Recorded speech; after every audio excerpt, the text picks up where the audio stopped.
what's going on, man, and welcome to the Portion of Wrestling podcast. Could it be the biggest one ever? Possibly. Mania weekend recap, NXT Narlands, as they say.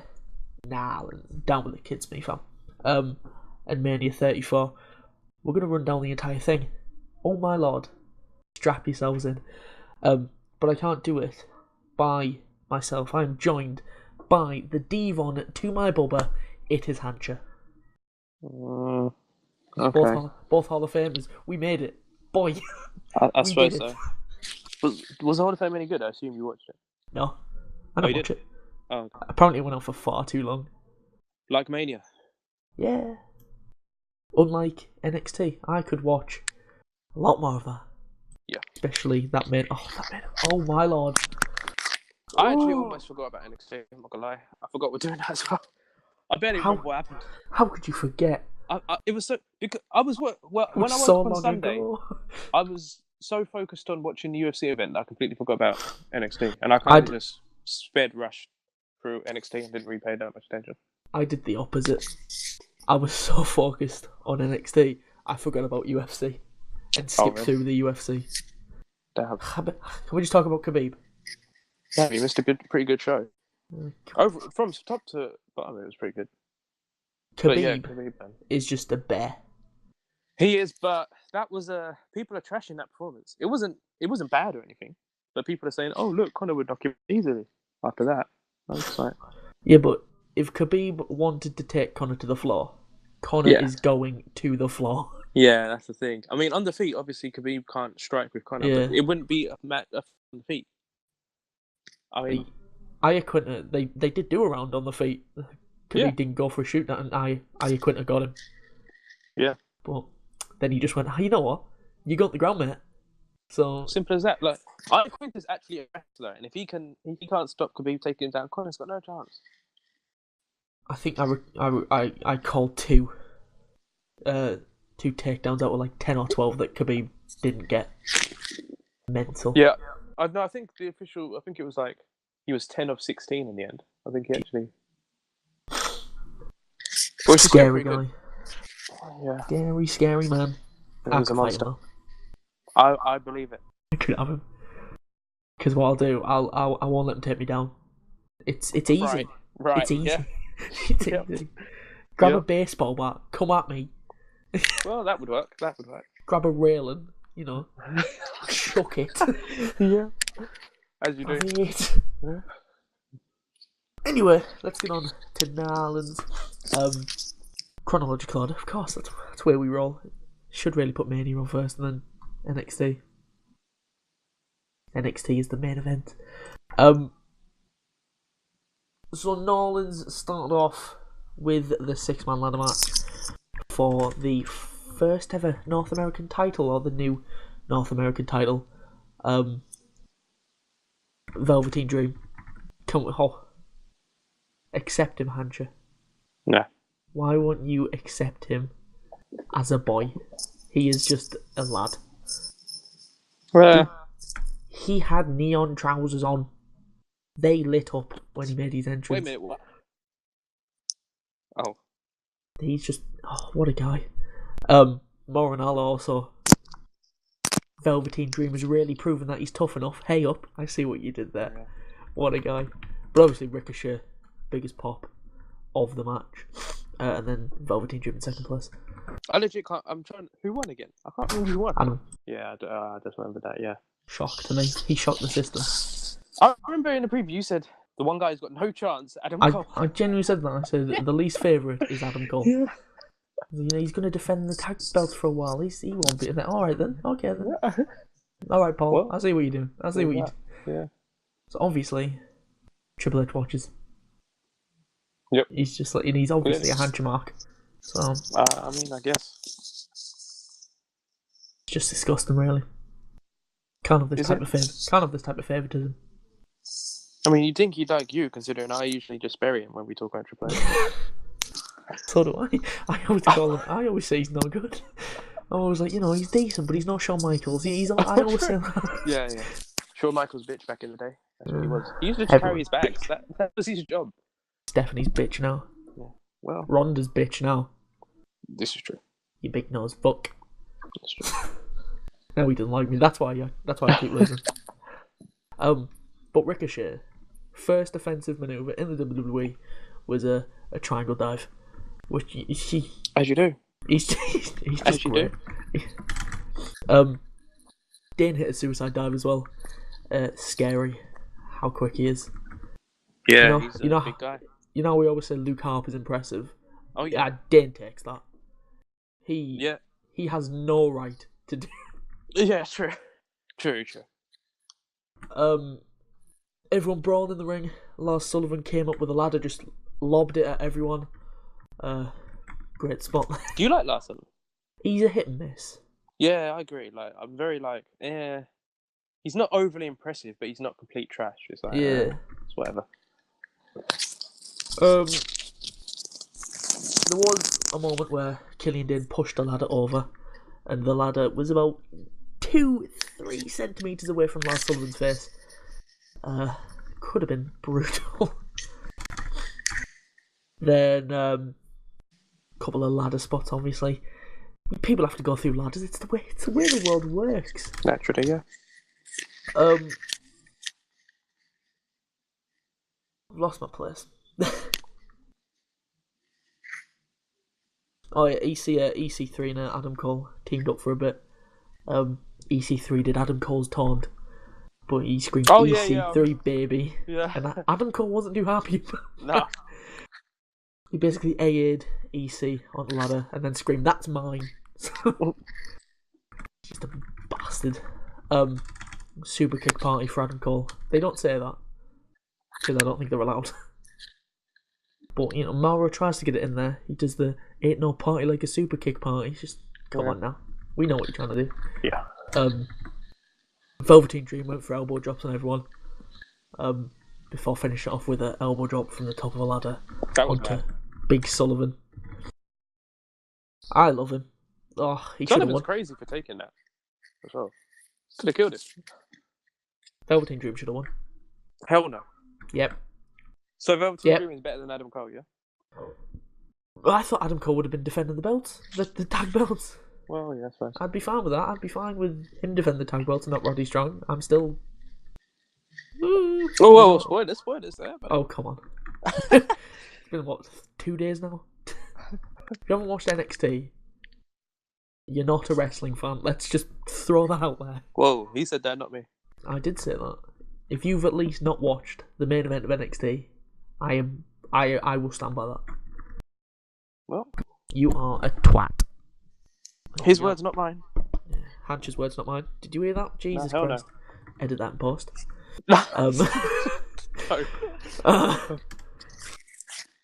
There was a spot where Lars Sullivan and Killian Dane were having a dick measuring contest. Quite literally. What? Like, you know, they were. I must have missed that. Whoa, both out. Whoa. Mental. Ricochet. Now they basically stood on other sides of the ring. Yeah. Ricochet came in, tried to monkey flip. I think it was Lars. But Lars caught him and threw him over to the other side of the ring to Killian Dane. Yeah. And then the crowd started to chant, "Throw him back." So Dane, being the man that he is, threw him back, and Ricochet took a tumble out the ring. Big Rick. I'm going to call him Rick from now on. O'Shea. That's it. But Rick did try and climb the ladder, but in came Sullivan, tipped it, but Ricochet turned a negative into a positive and moonsault off of it. As you do, right? He's too good. With it. It's illegal of how good Ricochet is. Who's a better athlete, him or Neville, do you think? Oh, Ricochet. You think so? Ricochet. Well, actually, yeah, because Neville's got that extra muscle though, so it's probably harder for him to do. I think the question most people ask is who's a better flyer, Ricochet or Will Ospreay, and I can't do that. Yeah. Oh, I love both of them. I think I've got to go with Ospreay. You know, English boy. We've got to go with our lads. I think Neville has more well-roundedness though because he can do the power moves as well as just fly. Ricochet and Ospreay. I've got to go Ospreay. You know, T-Mock. Bring it back.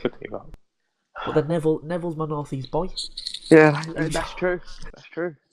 And Zack Sabre Jr. is your, what's it called? Zack Sabre. Where's he from? Shepley Island, wasn't it? Oh, Isle of Sheppey. Isle of Shepley. The inbred place. Inbred That's Island. that's where it's from. Oh yeah, I forgot about that. Inbred Island. Yeah, it's literally known as that. Oh, he could literally snap our arms if he wanted to. Yeah. I remember one girl from college was from Isle of Sheppey. She got ripped on badly. Like, you get bullied if you're from there. You got 7 toes, you bastard? don't know why they're from the West Country. Alright, you little fucker, what are you doing? Isle of Sheppey, man. Shame. Inbreds. Yep. Offended a lot of people there. Probably. All in the same family. Yeah. Fact. Ricochet, shooting star press on EC3 on a ladder. Ladder bridge between the corner and the ladder. Ricochet and Velveteen Dream were on there. For Velveteen, got Ricochet on his shoulders, somehow hit a rolling Death Valley driver on the ladder. It looked like he was going to fall. Did you see him keep slipping? When his leg fell through, I was like, oh my, he's about to tear a muscle here. I was literally thinking, well, Botchamania's going to have fun with this one. And then he pulled it off. I was like, wow. I don't know how he managed to do that. Yeah, no idea. Then the ladder that was bridged on the outside came into play. Dream was laid out flat on it. Sullivan on the apron. EC3 came in. Lars was like, no fam, get here. Freak of nature on EC3. Landed on Dream. Ladder snapped. That wooden ladder snapped. Yeah. But then not to be outdone, Killian Dane, again, having a big old dick measuring contest, said, I'll have what he's having. And with Ricochet led on the ladder, Dane on the apron, basically sat on Ricochet. Pretty much. With Adam Cole on his back. It was he literally sat on him. Yeah. I'm sure that didn't feel good. Oh. What's Dane? He's... Oh. What, you mean weight-wise? Yeah. I'd say about 20 stone, surely. He's got to be close. Well, yeah, he's got to be close.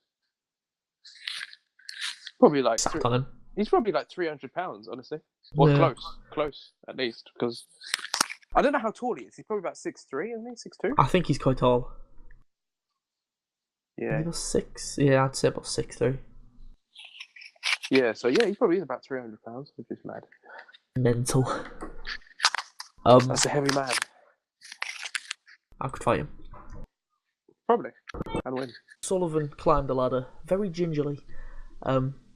Got fingertips on the title, but Dane came in and stopped him. It was basically those two the entire match. So whenever Sullivan or Dane was trying to do something, didn't do much in this match. He really didn't. He really didn't anything. So like, Ricochet kept on avoiding big moves by turning it into offense. Yeah. Adam Cole was just a slippery little bastard, like he always is. Yeah. Velveteen Dream was just sexy. What? And then every time Killian Dane or Lars Sullivan tried to do something, the other one, would just stop that. So they took each other out, but not in the traditional way of taking each other out. They were just always there, being bastards to each other. Be nice, guys. Come on. So then, basically everybody eventually made their way up 2 ladders. 3 of them set in the middle of the ring. But then eventually people started to drop. And then I think it was Sullivan and Dane on the top of the ladders, so it started how the spot finished. But Sullivan then hit a freak accident on Dane from the ladder, and then Sullivan started to climb. But out of nowhere, literally out of nowhere, Ricochet flew in. Was this a botch? I don't know. I feel like he was meant to actually grab onto his back and he was meant to keep climbing. I don't think that it was meant to fall. But I don't know for sure. It looks better if it falls, I think. Yeah. So he flew Ricochet, must have springboarded from somewhere, knocked the ladder down. Ricochet got back up, climbed up. Then Adam Cole tipped the ladder over, knocked Ricochet out the ring, climbed up, unhooked the title. And the first ever NXT North American champ is Adam Cole. Baby. He might get pushed on the main roster as well, because I think Vince is going to look at him and think, you remind me of Shawn. You know, like an undersized guy that can work. Yeah, he's quite scrawny. Yeah, I think he might be alright. Because usually when they move to the main roster, they get buried, don't they? With NXT. Apart from just a few people. Like Roman Reigns. He was the opposite. He was buried in NXT, wasn't he? And then... Pretty sure he hardly got anything in there. Yeah! Imagine Vince got his hands on him. He was like, Literally. Yeah, literally. Nice match, this one. Great way to kick off the show, and it was a shock to me. Like I said in the predictions, I gave Adam Cole no chance. But then I thought at this point, oh well, they're gonna drop the titles now. That's exactly what I thought. Well, they're losing the tag titles. No, they just found another way to retain them. But we'll get on to what spoilers? Hancha. It's just spoiling people like that. So Adam Cole won, baby. Move on to next match. Shayna Baszler versus Ember Moon. Ember came out first. They did that a lot at Mania, by the way. I know. Champions coming out. I counted about 4 or 5. Yeah. I think the only match that didn't happen was the main event. Might be wrong. I think that's right. Oh no, AJ as well. No, AJ. AJ got the last one. Yeah. Jeez, man. NXT has been doing this a bit recently. They've been bringing the champ out first, and I don't. Yeah, it's annoying. If I'm not mistaken, I think Andrade did it at the last pay-per-view or takeover. Against Gargano, yes, yeah. He did. So I don't care if she got a live performance. Bring her. She's out second. Yep. Come on, Paul. This is why Sean's better. Come on now. Crowd were quite dead in this match. I thought. A little bit, yeah. I think the ladder match really drained it. Yeah. But the main story of the match was Ember get revenge after the last takeover when Shayna kept attacking the arm. So that was pretty much what Ember was doing. And Shayna sold it quite well, to be fair. She didn't use her left arm until she went over the ring pole and started to smack her shoulder off it, trying to pop the shoulder back in, which looked brutal.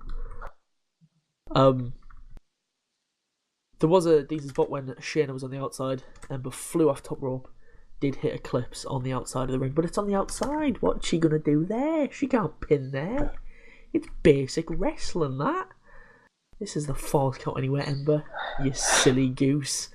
Just protecting a finisher, wasn't it? Then Shayna tried to lock in a rear naked choke.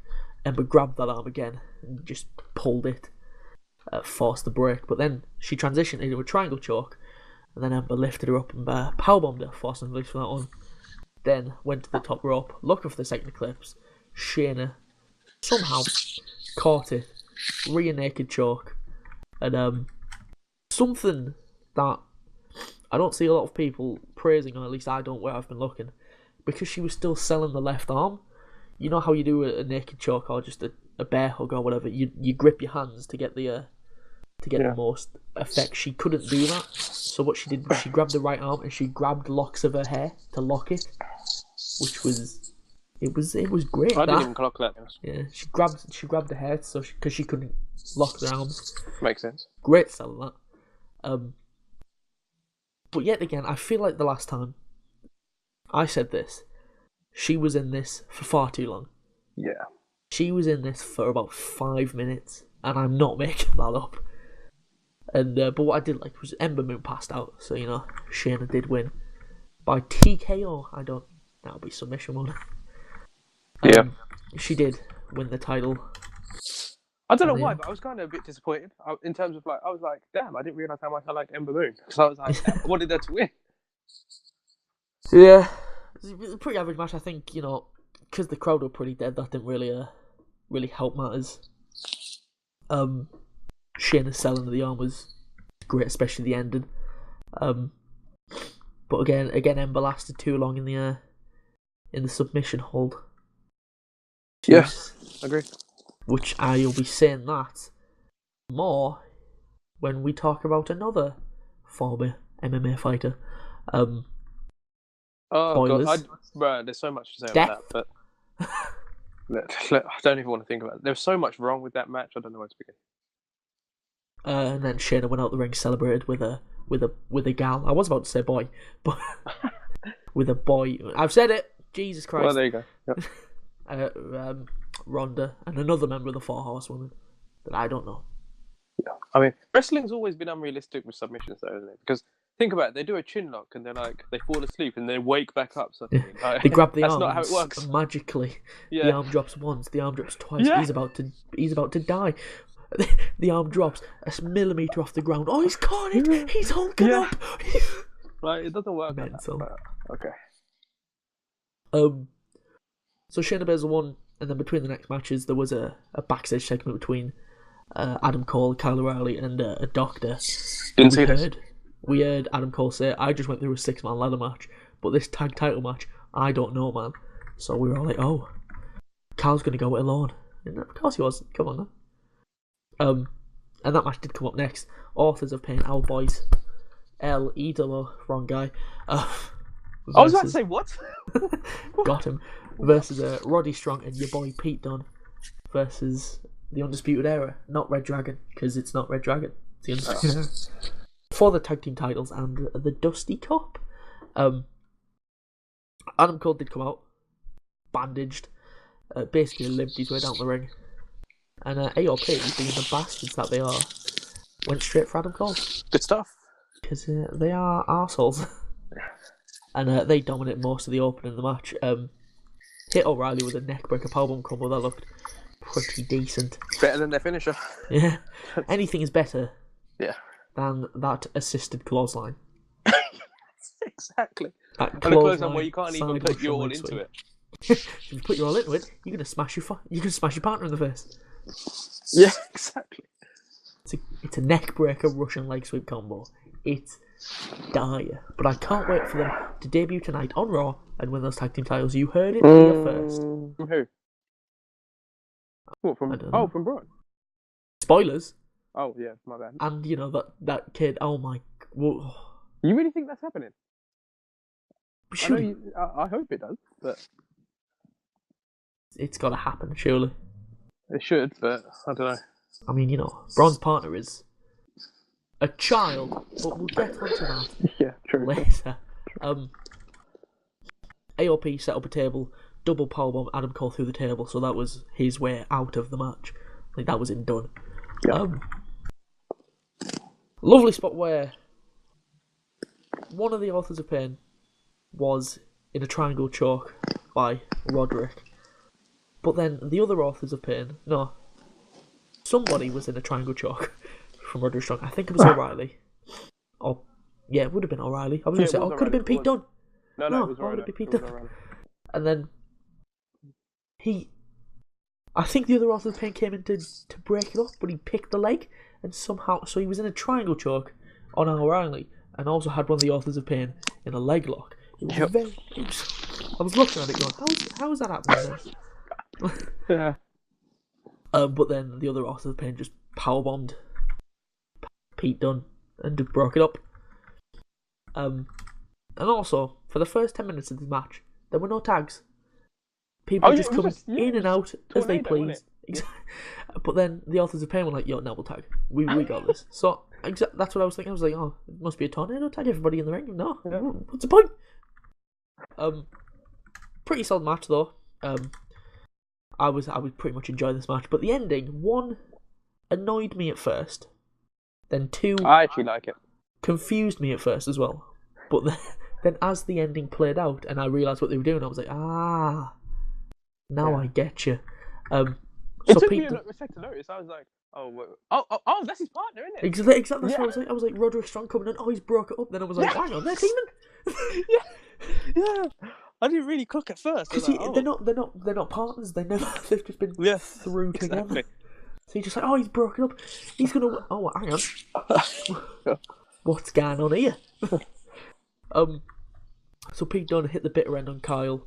Went at the pin. It was pretty much done. But then in came Roddy Strong, big bastard Roddy Strong, to break up the pin.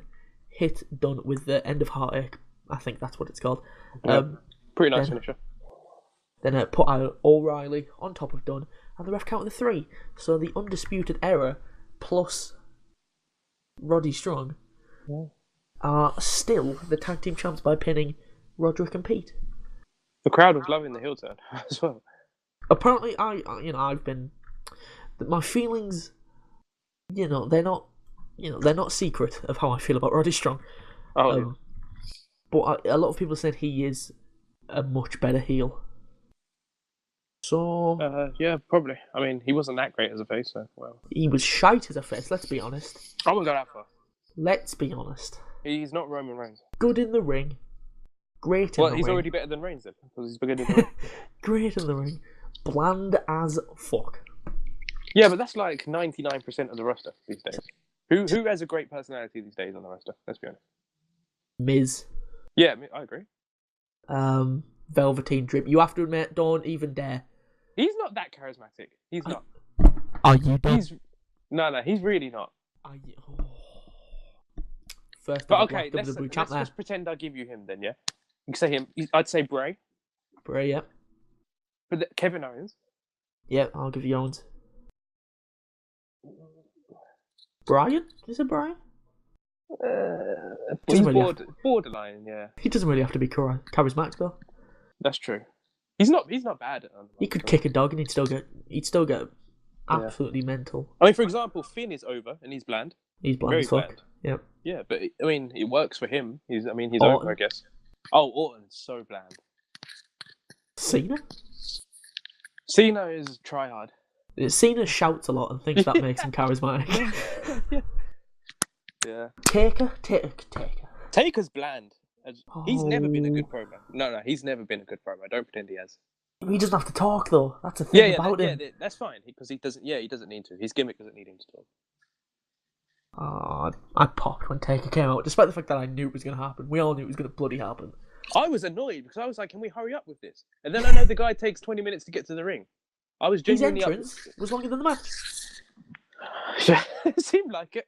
But it was. It was like apparently it was 2 minutes. Is that factual? Match. That match was 2 minutes. It wasn't 2 minutes. It was. Undertaker squashed him. It wasn't 2 minutes. It felt like about 4 or 5. 2. I want the official count on that. I'm sure. I will go on Wikipedia. 2. I know that's not official, but yeah. WrestleMania. Yeah, we'll do this now in the middle of NXT. That's fine. Yeah, why not? WrestleMania 34 Wikipedia. Results.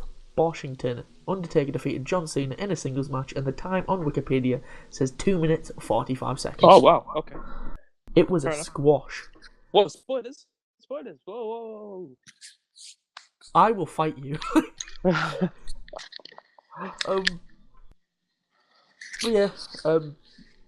Back to Roddy and all that. So now, Undisputed Era hold all the gold. Well, but not the big gold. You know, it still counts. I wasn't expecting this. Yeah, hopefully. I think it's a good fit though for him. Hopefully, Roddy is a better heel. Yeah. Than a face. Doesn't take much, to be honest, though. So. Wow. Sorry, Roddy. Just saying, everyone in the roster is bland, right? Gotta get some sly digs on him, to be honest. So, next match. Aleister Black versus Andrade Cien Almas didn't get the main event. The main event went to Gargano Ciampa. Like, what? How could they? And then I was like, oh, then I remember what's coming next. It's Gargano Ciampa, and it's fine. Yeah. The rare occasions where it happens, for example, like Undertaker and Shawn, we was talking about earlier, that should have been the main event, and that wasn't the championship match. There's rare occasions where it's like, okay, that makes sense. But not last year when they had Roman Undertaker as a main event. No, yes, definitely not. Oh, speaking of bad main events, why didn't we mention that one? We were talking about bad main events earlier on. There's another one. Undertaker, Roman Undertaker, yeah. Just poor. The man retired. But has he? Whoa! Yeah. He's done. Retire it, mate. Retire it, Survivor Series, please, Mark. Best buds. Yeah. Best buds being Undertaker. He needs to put someone over before he goes. Bum bum bum bum bum. Either Bray or Braun would be good as well, I think. How about both? Yeah. Or Samoa Joe. Someone that needs it, not someone that doesn't. They're gonna give it a Finn. Oh, do you think? Not Finn. Fucking disappointment. Not Finn. I'm not the biggest Finn fan. More like getting the bin. Oh. Yeah. He was great in NXT. I think we can all agree. But yeah. Coming to the roster, he's been bland. Yeah. Like that pie needs some salt on it. You know what I mean? Definitely. Didn't even come out as the demon. We'll get on that. That really pissed me off. What the hell was that about? We'll move because that really. I went ape shit on Twitter because when I saw he was coming out last entrance, I was like, "Oh, here comes the demon exactly entrance." my thought. And then he just came out just normal. I was like, "Why is he coming out last then?" Oh, we'll get onto that. I could vent about that all day. Mate. Yeah. Aleister Black versus Andrade. Yeah. Alas. Early in the match, Aleister went for the springboard sit-down thing he normally does, but he landed weirdly on his stomach, but then he got straight back up. Yeah, he kind of made it. Triangle dive. Could it be a botched? I don't know if he meant to do that for his, but it looked a bit botchy. But I don't know. It looks smooth. If he meant to do it, it's smooth. Yeah. Very, very weird. These are probably my two favourite guys in NXT as well. These two guys. Velveteen Dream's up there, mate. Oh, stop it. You put him over Aleister Black. Come on. When did I say You're that? thinking about it. I'm thinking about whether I put him above Andrade. I'm not going to lie. Really? I'm not going to put him over Aleister Black, but Andrade's a better heel. Come on. Your mum's a better heel. Oh, I went there. Wow. Shots such fired. That's it. I went there. Nice spots in this match. One where both men were on the top rope. Almas went for a moonsault, but noticed that. No, that was later on. He went for a double knee, but strike. But Black got out of the way. Then, just after that, Almas went to the top rope. Black laid out flat. Then he went for the moonsault. Black rolled out of the way, but Almas just used his momentum to hit a standing moonsault instantly onto the still rolling Black. He didn't stop. I'm glad he doesn't do that every match anymore, because that's like one of his signature spots where he used to do it every match. Now he should only save it for matches. Save it for the big boys. Yeah. Another way, Almas went for the same knee strike. Black got up, caught the leg, hit a kick to the gut, and Black went for a springboard, but Almas just followed him, pushed him over the top rope, and then as Black was getting up, Almas springboarded from inside the ring over the top rope, corkscrew springboard, landed on his feet. He's very energetic. Yeah, people forget this was a luchador. He was a luchador before. Still only 28. Oh my god. Was that? He's still only 28. Is he? Oh yeah, he is. Yeah. I was 4. Yeah. Shock. Even though he's been around forever. Yeah, I mentioned this. He debuted in 2003. He was 14. The man was 14. To be fair, wasn't Pete Dunne like 12 though when he first died? Paige was about 12 or 13 as well. Yeah, you're right. Yeah. It's over for her now, so. Is it actually officially over? I don't know. Yeah, They did mention her injury during the Women's Battle Royal, so they are acknowledging that she's injured. Yeah, God knows. We'll see. Then I feel like Paige is your type. Like she's your type of girl. Like you would wife Paige. Nah. Oh no. Nah. I thought you'd be into that like alternative look. I think. Nah. Fair. I'm really into Johnny Gargano. I'm joking. Oh, fair enough. Then Vega went for the belt, handed it to Almas, but the ref was like, "Nah, fam, you can't use that." And Almas was like, "Yo, bro, I got to use it, man. You get me?" Then, as the ref was distracted, in came Vega, hit a Black with a spike Hurricane Rana right on the top of his old head. Vega got involved in this match a lot. 5 times. But then Black, out of nowhere, Black mass kick. It was done. But Vega grabbed Almas's foot, placed it on the bottom rope, and the ref stopped that out. Then Almas did eventually hit the double knee strike in the corner, but Black kicked out again. Almas was then going for the hammerlock DDT. Black got out, threw Almas in the corner, and then as Almas was running at him, Black went for the Black Mass, but then Almas just flew in with a drop kick and caught Black right on the back of his head. I thought it was a botch at first. And I was how difficult it must be to get that timing right? That's because Black can spin quick the way he does that. Oh yeah. So for Almas, you've got like a second window to get that right. Yep. Mental. Then Almas hit the double knee strikes on the ring apron whilst Black was leaned against the ring post. He's great, man. He's like really innovative thinking of these kind of spots. Black saw that he was done. Oh yeah, he just dropped. Somehow Black did manage to reverse Almas, flew over the top rope with a suicide dive, got Almas back in the ring, but then was caught by Hammerlock DDT, but Black kicked out with 2. I love that finisher as well. Hammerlock DDT's good, isn't it? Yeah. Then Vega climbed the top rope. Ref caught, was like, yo, what are you doing, fam? She still jumped anyway. Black was pushed into the corner. Almas caught Vega and was like, oh shit, he's gonna world's strongest slam incoming. No, Black just hit a Black Mass super kick on Almas. Vega rolled out. And winner, a new NXT champ, your boy Alistair Black. He got that smoke and the dank kush, that's what helped him. Yeah. Him and Overeem together, smoking that dank kush. Blaze it. Tommy End, more like dank kush smoke. I couldn't think of anything. So Alistair Black won. Who's next? As Goldberg would say. As my boy, Bill. Yeah, it's a good question. Champ. I can't think of champ there. But he lost. Spoilers. Well, yeah. I really don't know, because you'd think it was someone that would have to have won. Because I was thinking Lars Sullivan, but he didn't. But then again, Lars Sullivan did directly lose, so they could do it. Yeah, they could do that. Because who else is there? EC3, maybe? EC. Because I assume he's a heel.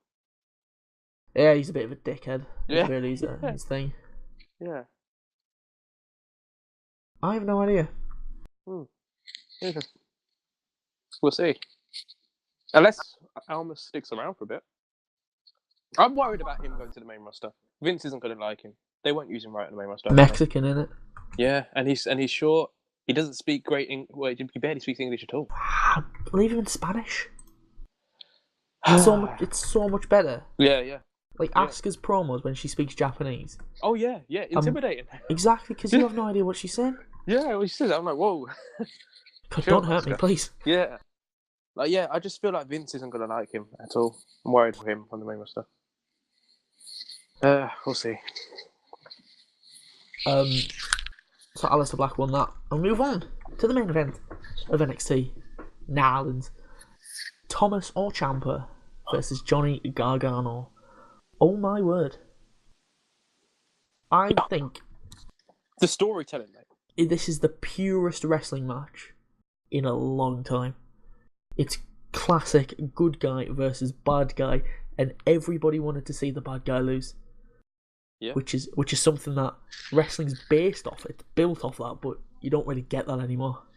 That's true. It's because usually the heels are usually really good, so they get cheered. Or Miz is the perfect example of that. Yeah, or the faces are genuinely really bad and they get booed. For example, Roman. But it's not just him; it happens to other faces as well. Had to just get that in there. Yeah. Thomas didn't come out to any music. What was that about? I think it really added to it. It did. The only music that awaited him was the chorus of boos that the crowd gave him. Yeah. You know, we got arsehole chants, Johnny Wrestling, Fuck You Ciampa was in there. Yep. Mental. Good stuff. But Gargano, as soon as the match started, he was just countless punches and kicks and Ciampa over the corner, and for a solid 2 minutes, Gargano was just, as my buddy Stone Cold would say, stomping a mud hole in him. Yeah, me and Steve go way backwards. All right. Go way backwards. There was a bit where Gargano was hung over the barricade. Ciampa was just beating the ever-living shit out of him. And in the background, goes to show how good a heel Tommaso Ciampa is. There was a child. He was petrified. He I remember this. I was just like, he's giving that child nightmares. Yeah. Oh dear. Brilliant. Great moment. Funny moment. When Gargano threw Ciampa over the announce table. He landed on the laps of Mauro and Percy, and the crowd. Crowd then started to chant Mamma mia, and I pissed myself. I absolutely pissed. I absolutely wet myself. It was. That was great. Just, oh my lord. That's great. I think that's the best chant I've ever heard. It caught me. Yeah. Oh my lord. Just the time was perfect. Mamma mia. Oh, amazing. Whoever started that chant. You, sir. Yeah. A brutal spot where Gargano was hung out of the ring. Ciampa got on the apron, just kept on stomping the back of Gargano's head, and then You're a wanker chants aimed at Ciampa. What? Isn't that like a British thing? I was gonna. This crowd was, you could tell, was mostly European. It had to be, because when I heard that, I was like, wait a minute, Americans don't know what it means. Yeah, wankers. A few Americans use it, but it's not really an insult that they bring out on the reg. If you. Yeah. I mean, some know, Americans have never heard that word. Like you say to them, what do I mean? What's a wanker? Yeah. It's you. Pretty much. Ciampa then stole some crutches from a guy in the crowd. Obviously a plant. Yeah, still funny. Like, when the guy hobbled away. Hobbled away with the security guard. You bastard. It would have been better if he first smacked the guy as he was running away. Ran over, just kicked the leg. You bastard. Went to hit Gargano with it, but Johnny just kept on dodging because he's in the Matrix, him. I guess. Early on in the match, Ciampa exposed the concrete under the Oh yeah, I forgot. I forget what it's called. It lifted up the thing. I was literally thinking the whole time, who's going to take that bump? I thought it would be Gargano. So did I. I thought it'd be a DDT as well. Ooh. But that would actually kill somebody. Yes. Johnny did try to DDT Ciampa on it, but Ciampa caught him. Tried to white noise him off of it, which would have been brutal. Would have snapped his back in half. Yeah. But Gargano got out. Went for a sunset flip powerbomb. Ciampa held on for a bit before eventually succumbing to his doom, and back smashed off of the concrete. And the chants of the crowd this time were, "You deserve it." You deserve it. Yeah. The crowd were on fire. This is what I mean. It's good guy versus. Everybody wanted Ciampa to get his ass kicked. I mean, spoiler, I actually wanted Ciampa to win. So did I, because I had him in my prediction. Yeah. But yeah, this was one of the rare times where it worked. Like, they're cheering for the right person and booing the right person. Doesn't happen often. Not anymore. It doesn't happen anymore. Just put Bryan in the ring with a heel and that'll do the trick. Yeah, true. Put Gargano in the ring with a heel and that'll do the trick as well. Yeah, we'll see how it works in the main roster. In NXT, yeah. He's basically Daniel Bryan of NXT in terms of. I'd like to see that match, That would be a good match, wouldn't it? Two workhorses. That's what that is. The crutch was in the middle of the ring. Both men were crawling for it. They had a little tug of war before Gargano eventually got the upper hand and then just went to town on Ciampa, hitting him with the crutch. One of them being to the back of the surgically repaired knee, which made me wince a bit. No. When somebody comes back from injury and then they target that body part, I don't like it. Yeah. Especially not straight away. Wait a month, that's fine. But one thing I do like about this match was the ref didn't do anything. Like, I don't mean that in a good way. Like, he didn't do any rope breaks or, normally in like an Extreme Rules match they still get involved, but they just didn't do anything. Yeah, didn't that happen recently where it was like no DQ and someone got a rope break? I remember you called it out. Yeah, it's just weird. Yeah. What are you gonna do? Count the 5 and then disqualify me? Oh, yeah. Wait, what's that? No DQ. Oh no. Oh, there was a spot where just like this Ciampa was in the Gargano escape.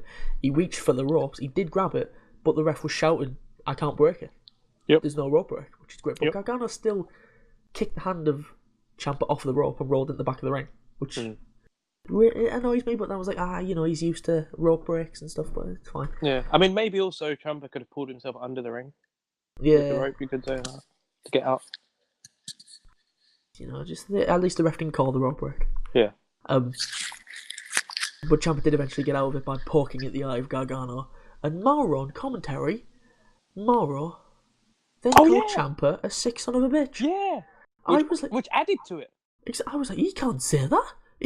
Yeah, but it reminded me of old school commentary. Yeah. Where, like, the commentators would literally get involved. And they say that kind of stuff all the time. And I was like, yeah, this really adds to the match.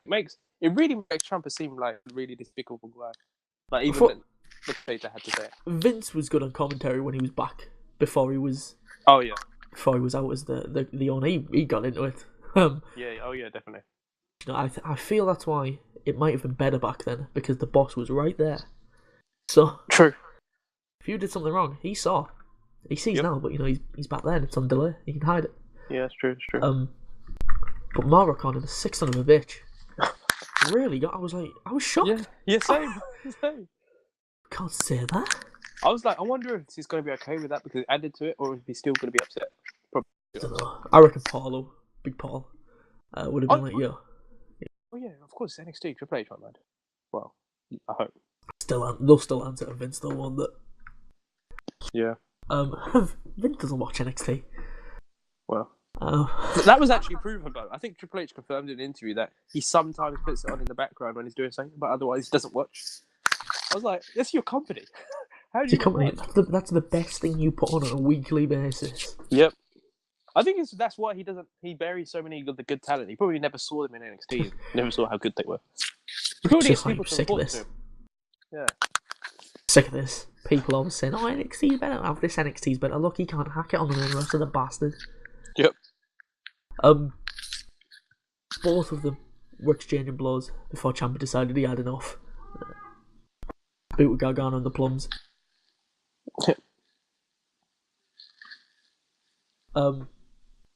Hit him with a crutch. Then a powerbomb backbreaker combo, which Gargano nearly landed on his head. But Gargano did kick out too. And earlier on in the match, Gargano exposed the middle turnbuckle, and it wasn't until near the end where we got to see it in action when Gargano lawn darted Ciampa into it. That's gotta hurt. Then hit him with a super kick, but Ciampa then kicked out too. And then, you remember that powerbomb backbreaker combo I mentioned?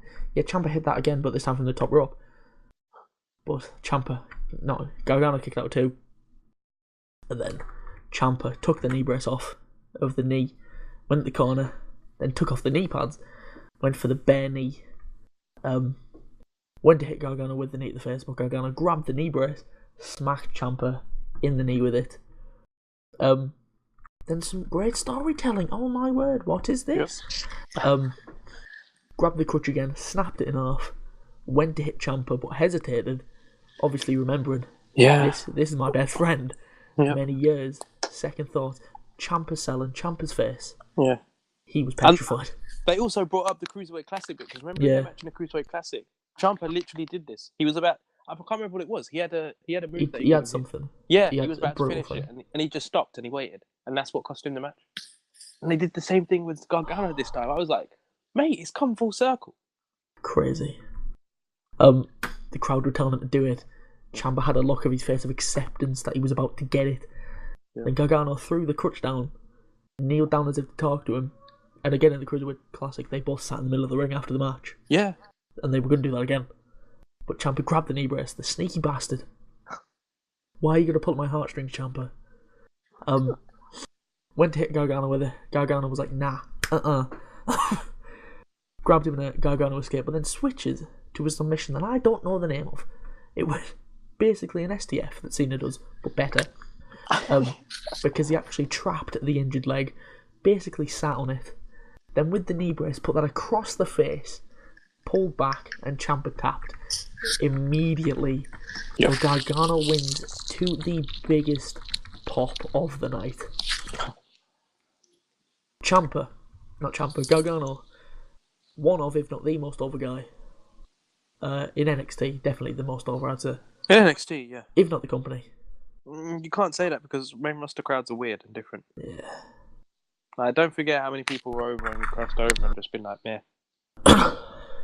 So, I mean, main roster guys, some of them don't. I mean, a lot of them don't watch NXT. They'll be like, Johnny who? Johnny Gargano? Who's this? Exactly. And it's not like he wasn't like Kevin Steen, where he had like a huge following beforehand, was he? I don't think he was that well known on the Indies, was he?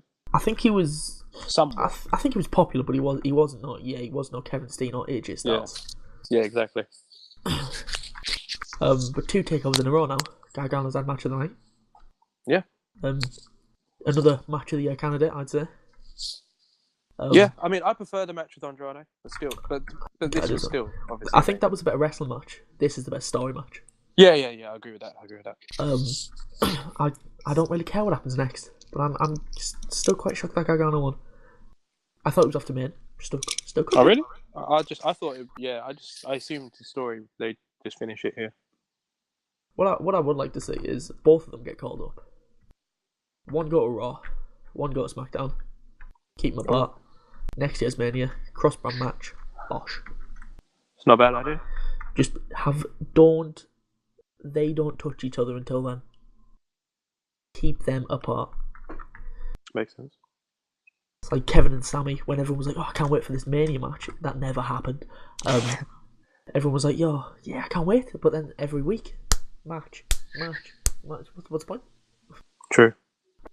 What are they going to do differently on pay-per-view that they haven't done here? Yeah, that's kind of true. So NXT was amazing. Top to bottom. Good matches. Great matches. Match of the year candidates. Hancha, overall thoughts? Very solid show. It was like a 8 out of 10 show. It was a good show. And I feel pretty stupid asking this match of the night. Yeah, I've got to give it to the main event. Gargano champ, but I completely agree. Although nothing was bad, to be honest. Nothing was bad. Solid. But nothing could beat that, I don't think. Yeah. Nothing did beat that, spoilers. Whoa, spoilers. Yeah, says NXT done. Mania, here we come. You ready to do Mania, boy? Yep. Let's go. So Mania had some kickoff shows.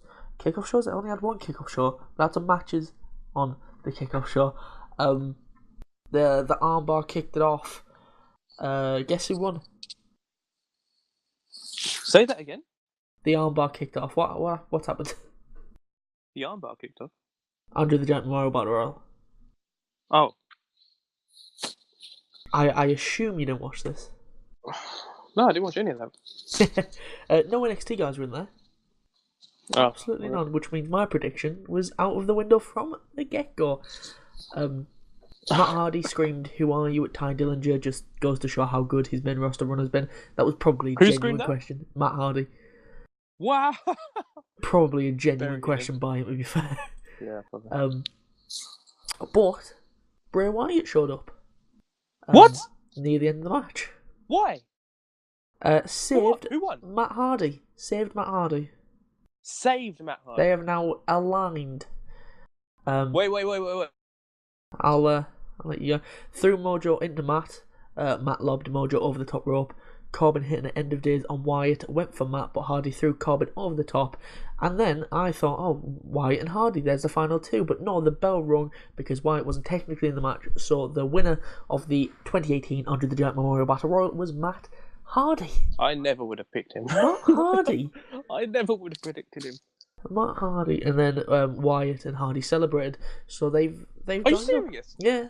But are they both heels now, or are they both faces? I have no idea. I thought because Jeff's on his way back. Jeff's close to being cleared any day. So I was like, was the crowd into it? Yeah, I think just Wyatt showed up.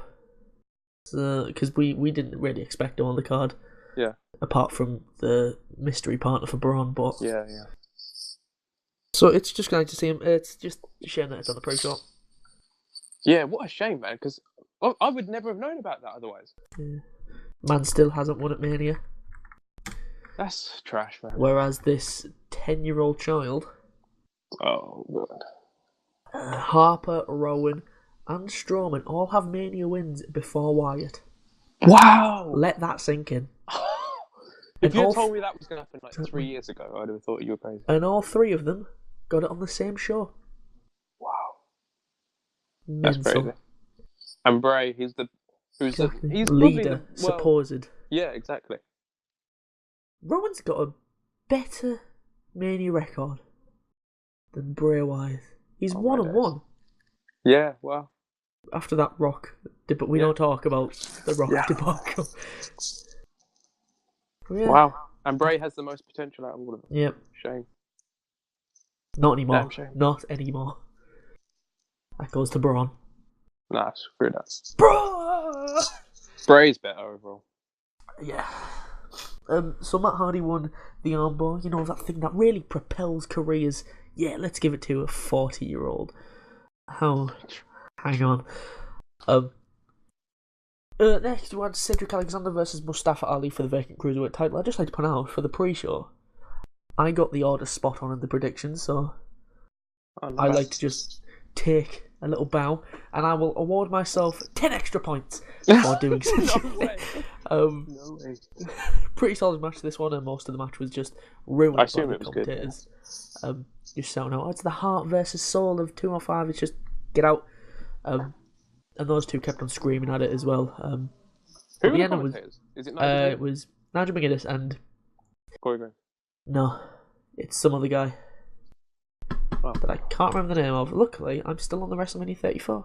Vic Joseph is he's the 205 Live commentator. Is he trash or is he good? In this match, he was pretty dire, but then again, Nigel wasn't the best either. Oh, really? Yeah. Something else I've just pointed out. JR and Jerry Lawler on commentary. What? For the armbar under the giant. Damn it. Really? Yeah. And also so they saved the...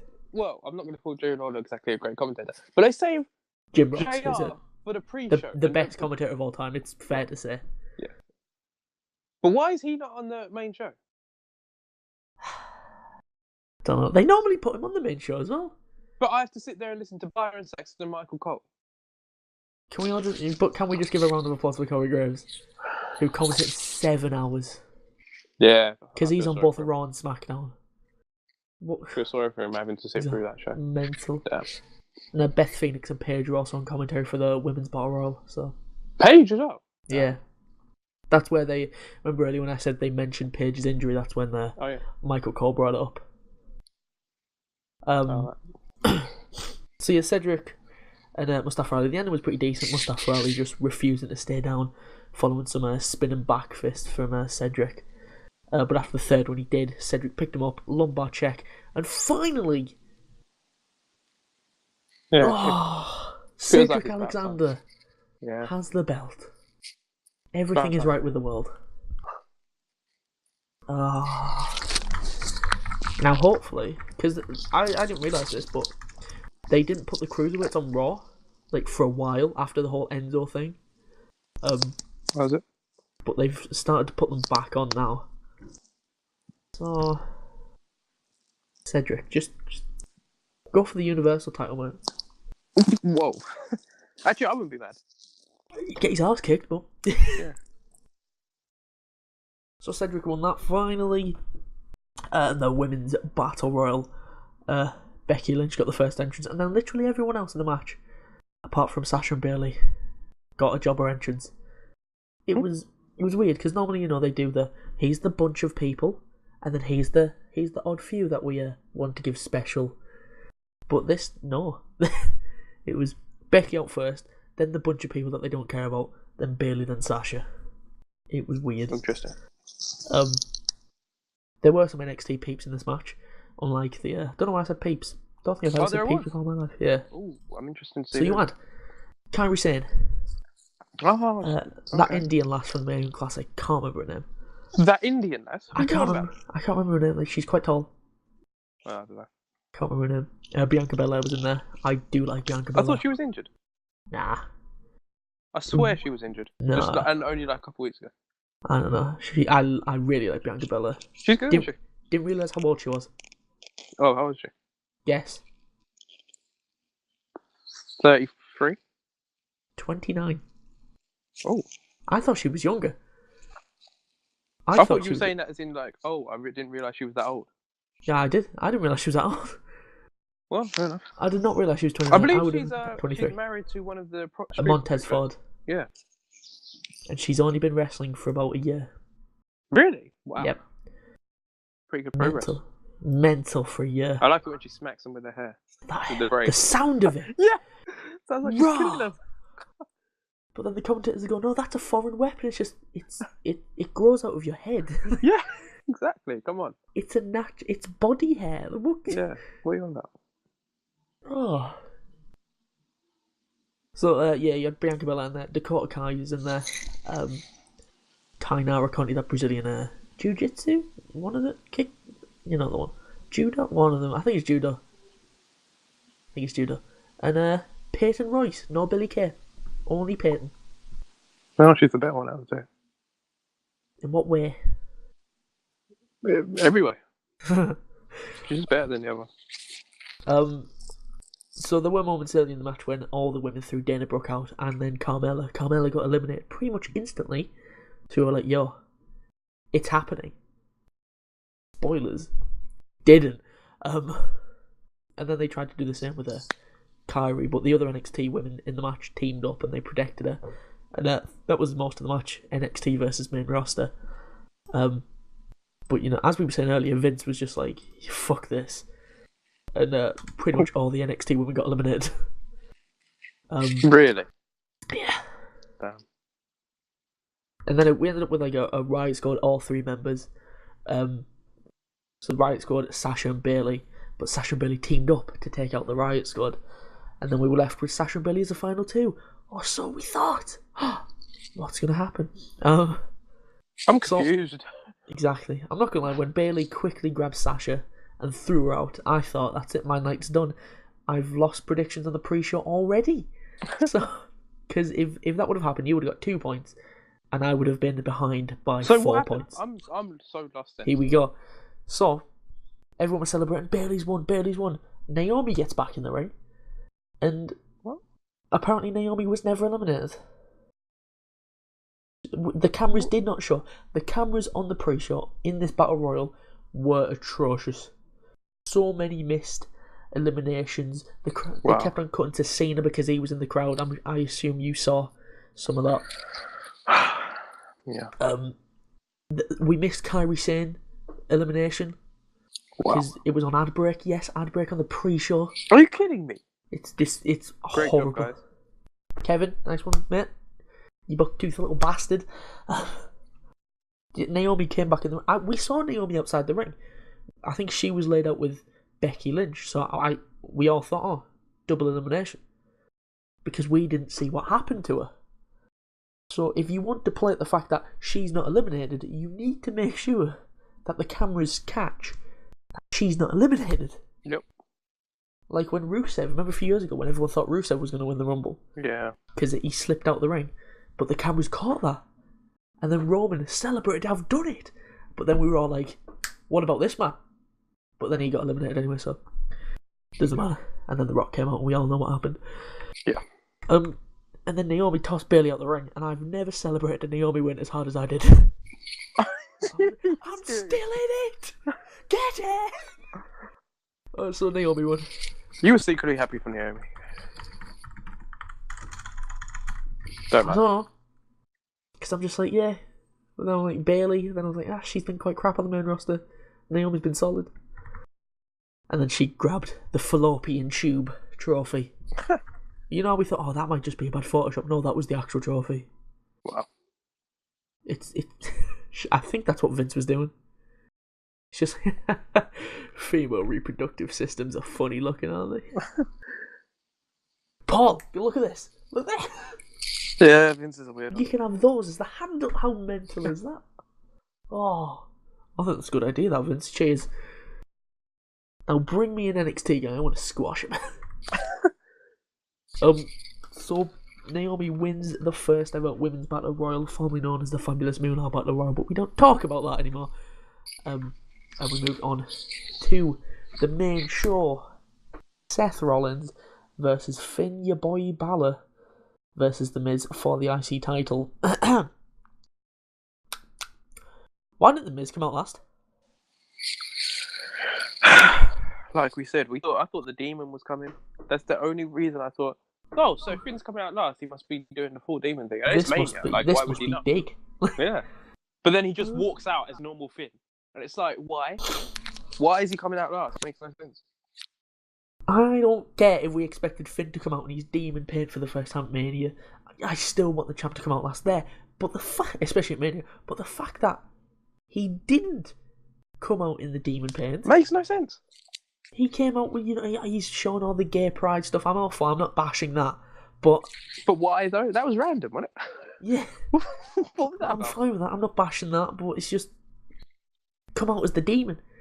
Yep. If you want to do that, just I don't know, wear some rainbow colours. I don't know. Yeah, and it's Mania. Like, why would you not? I don't get why he didn't.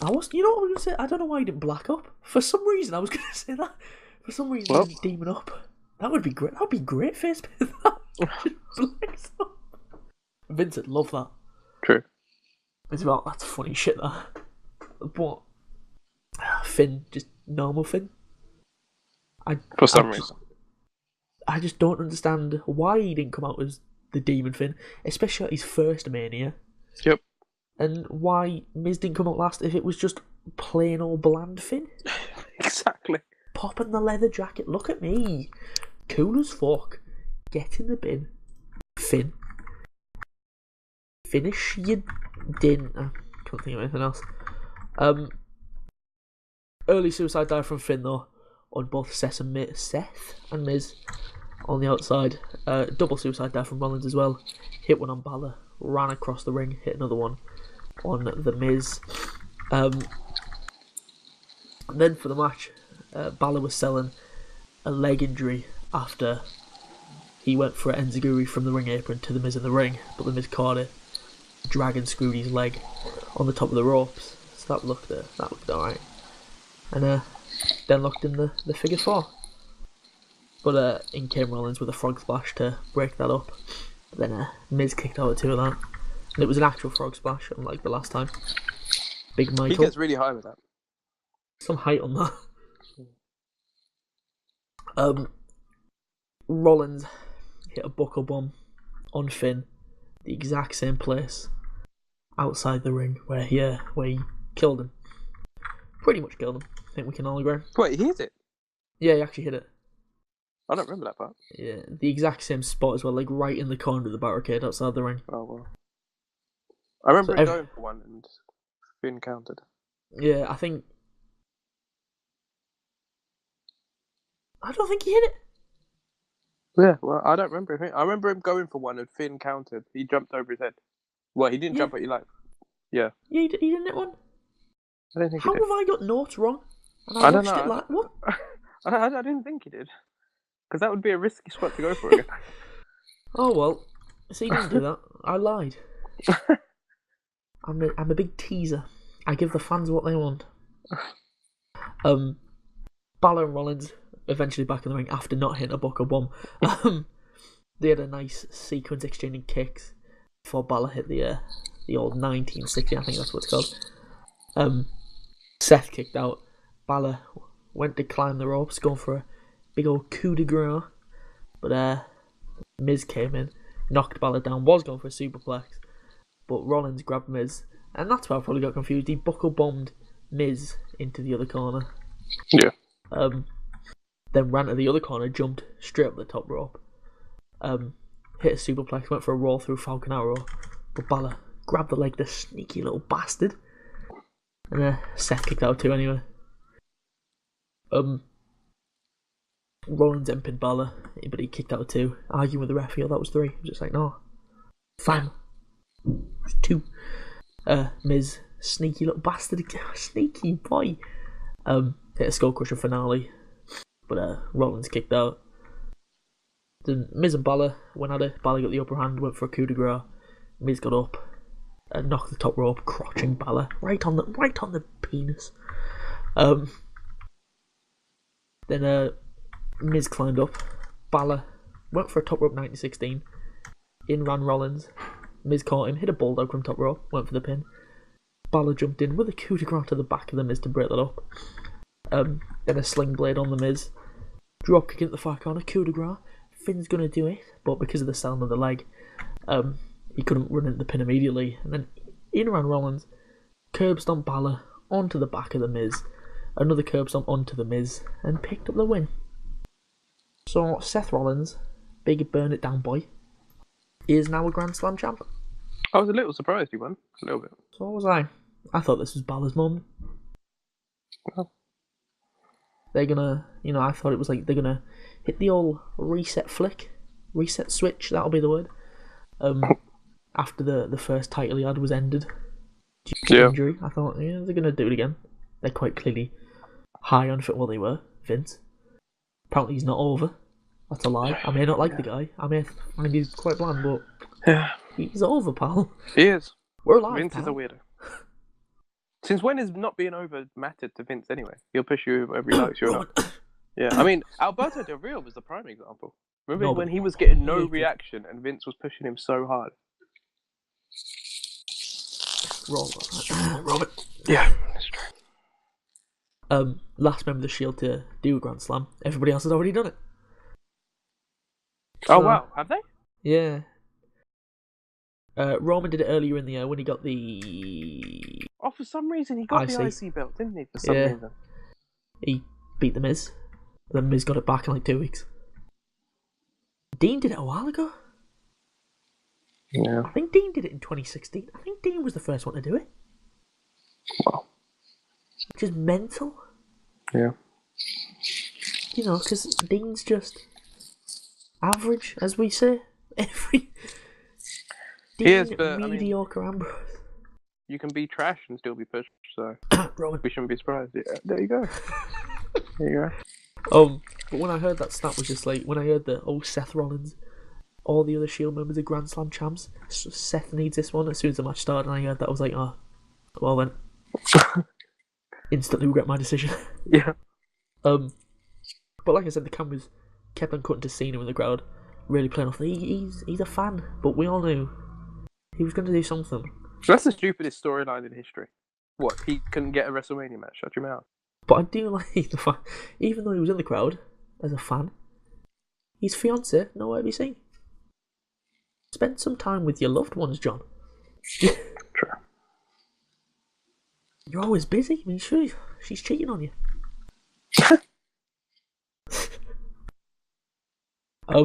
They cut to him during matches, which I didn't like. Like, they cut to him midway through the IC title match, which pissed me off. And also, they cut to him during the next match. We're getting on that now. Asuka versus Charlotte for the SmackDown Women's Championship. Oh my lord. Too soon?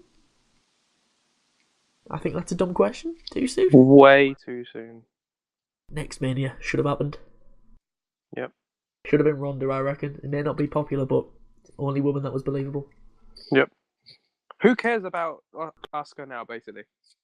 Like, what? Not. I mean, she's what not she needs to buried or anything, but trash. What she needs to do now, restart it. Don't just have her lose for the sake of losing now. This has made me dislike Charlotte, seriously. It's made me dislike Vince even more, Because Charlotte's basically... Well, I was going to call her Roman Reigns, but she's not complete trash. But in terms of... She's untouchable. Who gets to beat Charlotte? No one. Think about it. Why is she pushed so hard? Just because she's Ric Flair's daughter, I guess. Yeah. Genetics. But seriously, when was the last time Charlotte lost a feud? Do you remember? Because remember, even that long thing she had with Sasha, she'd always win at the end. She eventually came out on pay-per-views, didn't she? Yeah. So, like, who has ever beaten Charlotte in a feud? I don't think anyone has. Have they? I don't think so. I'm trying to think, and I can't think of one. She always wins.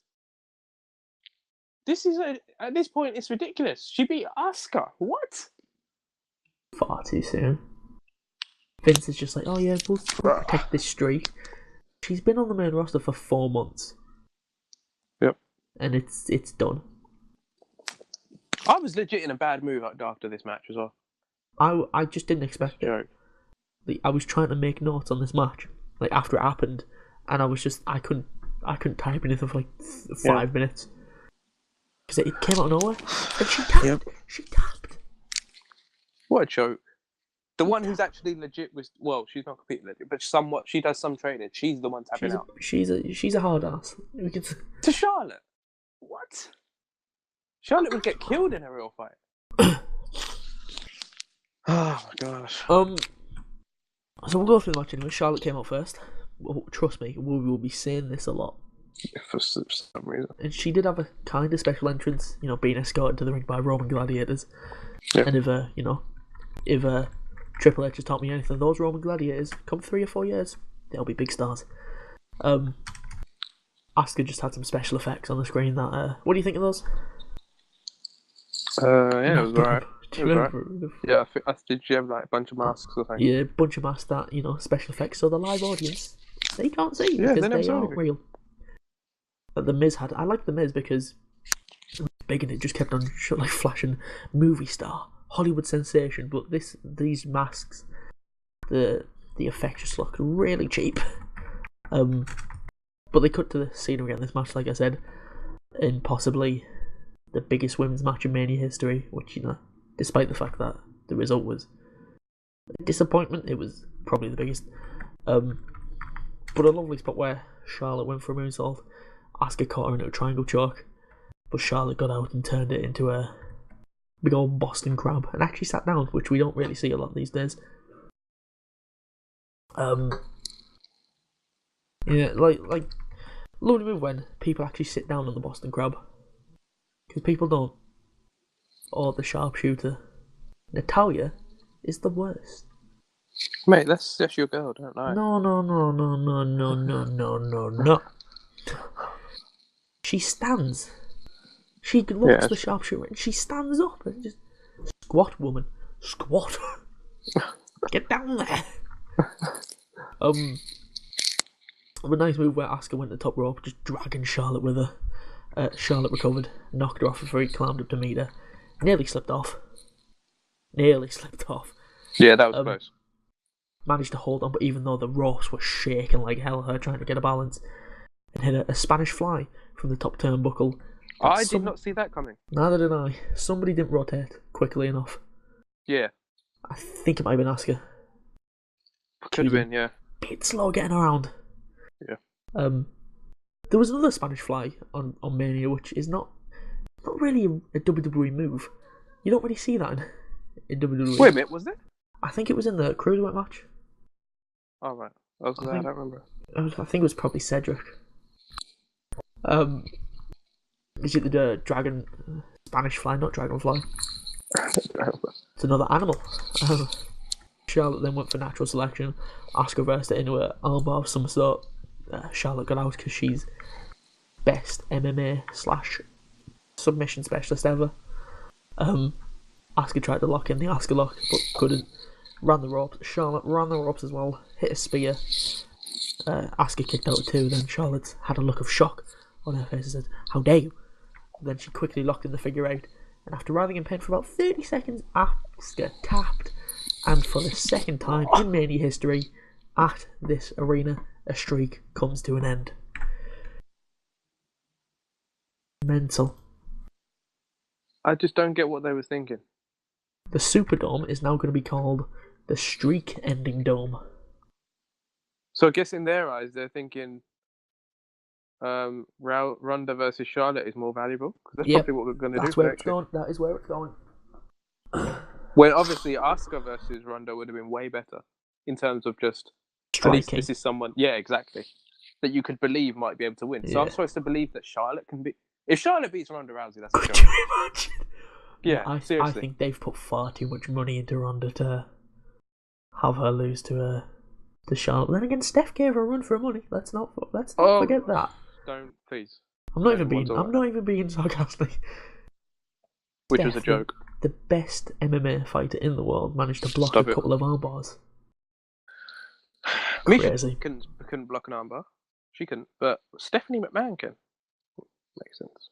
Mental. She's the best wrestler in the world, apart from Shane McMahon. After the match, Asuka grabbed a mic, yelled Charlotte was ready for Asuka. Congratulations! Like it was a fucking game show. Trash. Decent match, but the ending. Garbage. I think the ending does knock it. Asuka needed to win. But now, where they go from here with Asuka is vital. She needs to restart the streak again. She'll probably be a jobber again.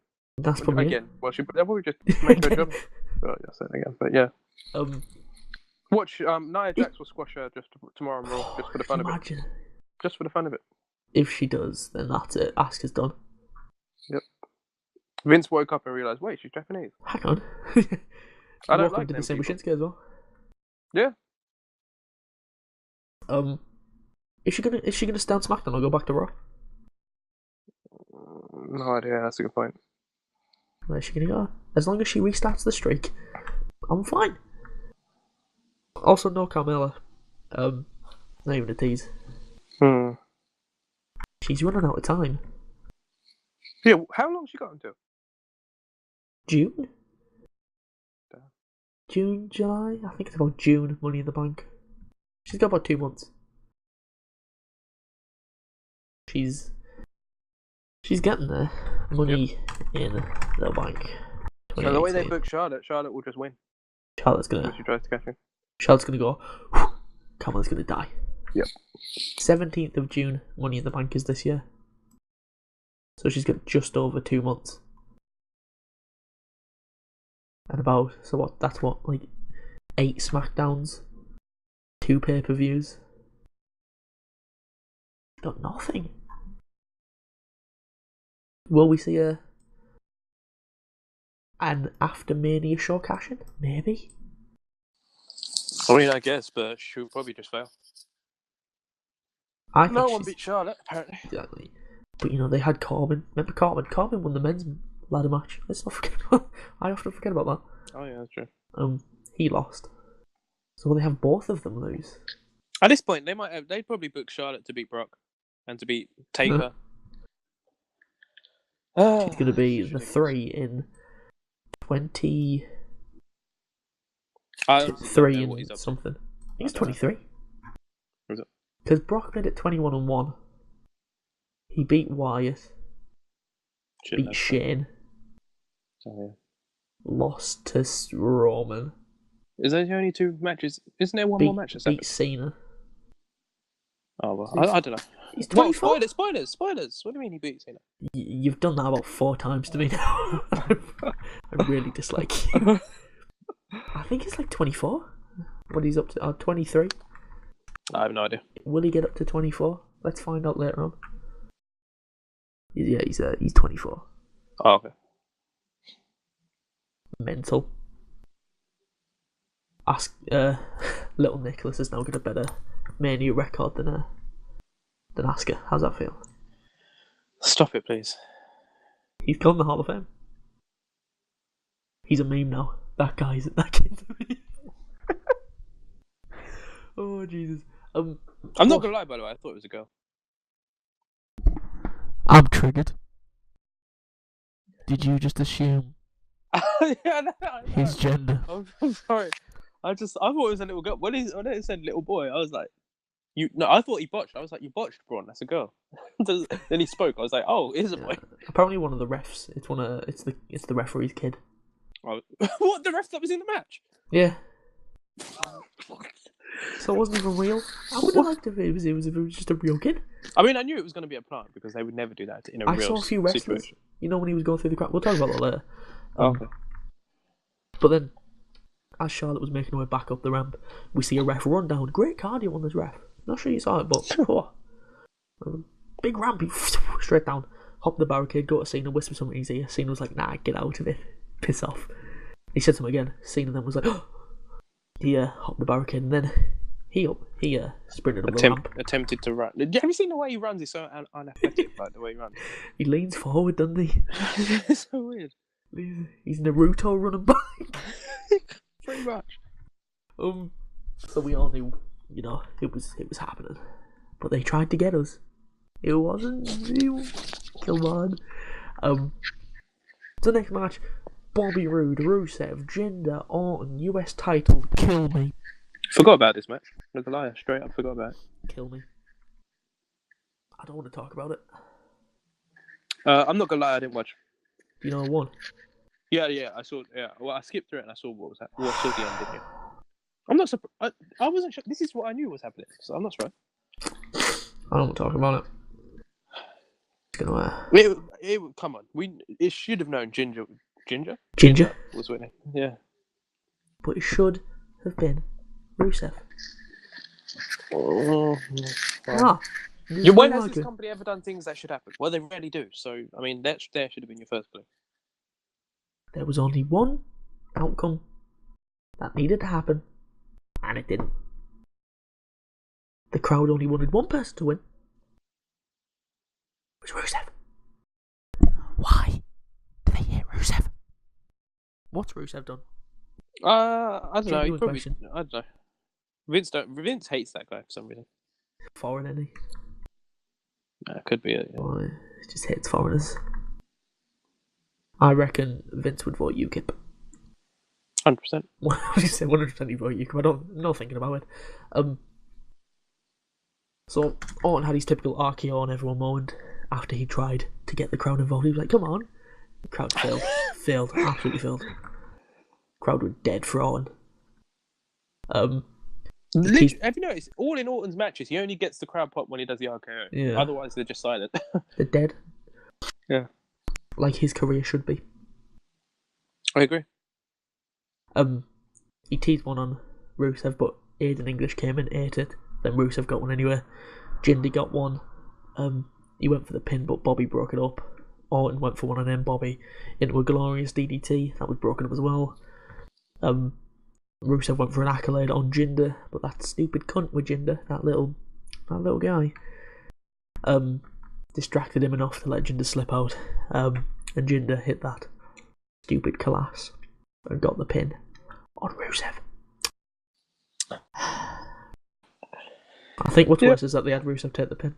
I think that's what's worse as well. They only added Rusev so someone could get pinned. Otherwise, it would have been triple threat, and they didn't want anyone else to get pinned. They actually care about the other three somewhat. I knew the second Rusev was added. I was like, oh, so they need someone to take the pin. That's it. I don't see the point. Why?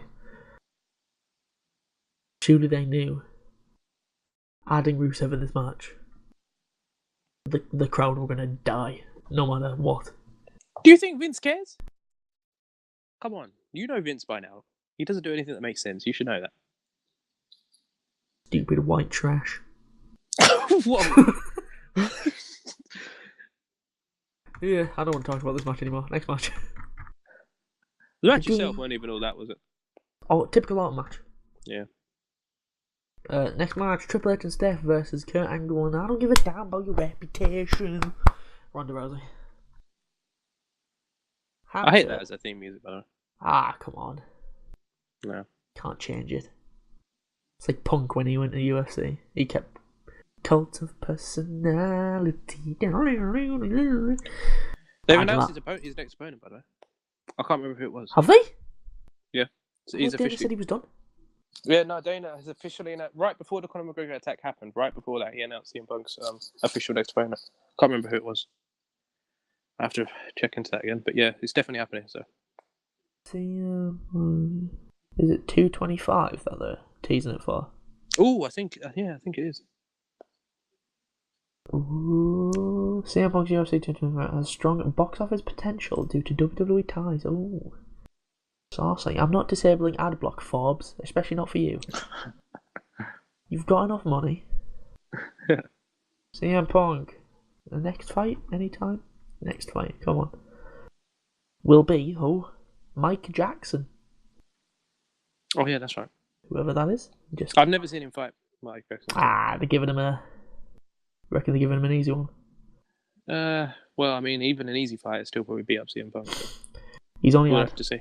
Oh my god, they have. Oh, have they? He is a boxer, an occasional kickboxer. Okay. He is his boxing career. Apparently, he's undefeated in boxing. Okay. But from 2013 to 2017, and he only had 4 fights. And he's had 1 fight in the UFC back in 2016 before being released. Oh wow! So this, they really. No wonder I'd never. Well, I've heard of him, but no one I've never like cared about this guy. This is actually very good storytelling. To be honest, it's great if you want a long term story. Guess who Jackson lost to on his debut? Don't tell me it was Mickey Gall. It was Mickey Gall. No way. Mickey Gall. Both of them on their debut. Wow. And Jackson lost in 45 seconds. They've basically found CM Punk 2.0 and put him in there. So they've literally given him a potato. Yeah, but the fact that he can actually box makes me make him the favorite already. I'm not even kidding. If he can actually throw punches, so I'm already putting him as a favorite. He's 33. Well, Punk's 39, so yeah, doesn't really matter. Oh, he's had. Not only has he had a UFC MMA fight, he also had an amateur MMA fight, and he lost that as well. Okay. By unanimous decision. This guy sounds pretty useless. Against Nick Felder, who are you? Just a random guy? Is he related to Paul Felder? Let me go Paul Felder. Paul Felder. Doesn't say brother. Do you say it's his brother? No, I said it doesn't say brother on Wikipedia. All right. Paul Felder. Feldor. Brother. Okay. I googled Paul Felder brother and it said Paul Felder explained why he had Peppa Pig on his trunks or something. What? Okay, I assume he has kids or something. Okay. Weird. Anyway. Back to the real sport. Stop it. Don't even go there. Triple H and Steph came out on bikes, which Triple H does every year now. Pretty much. Angle came out looking like prime Angle, in the singlet. First time we've seen it since his return. And that gold medal. Now, one thing, I'm not sure you know this, Hancha, but Kurt Angle, he won that medal. He won it with a broken freaking neck. Now, I'm not sure. You know about this? Mad, isn't it? I did not know. And Ronda came out in her Piper's jacket again, and sporting a little kilt, which looked ridiculous. Not gonna lie. It's like, you're not Scottish. Stop. Then again, Piper wasn't fully Scottish, so there you go. Steph started the match by pushing the face of Ronda, pissing her off. Stupid. Made no sense. Angle had to hold her back. She should be scared. Exactly. And then she ran back across the ring, grabbed Ronda by the ponytail, yanked her down. So, Steph is best wrestler ever, that's fine. Yeah. Angle and Triple H start the match with constant just cheap shots by Steph just to keep Ronda out of the ring, which kind of makes sense. They don't want her in. I suppose, yeah. But Triple H always distracting the ref, allowing Steph to interfere. But nearly a remake of last year, and I'm pretty sure they brought it up when Triple H nearly took Steph off the apron. But last year, he did put through table. Was that the match with Rollins? Burn it down. Oh, yeah.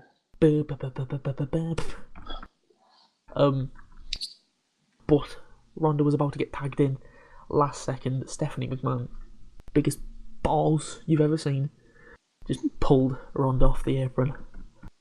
But she did get in eventually, and Ronda went ham. Grabbed Steph by the hair, pulled her in the ring. She actually looked quite impressive. Yeah, we all wrote her off. Let's be honest. Yeah, she held her on. It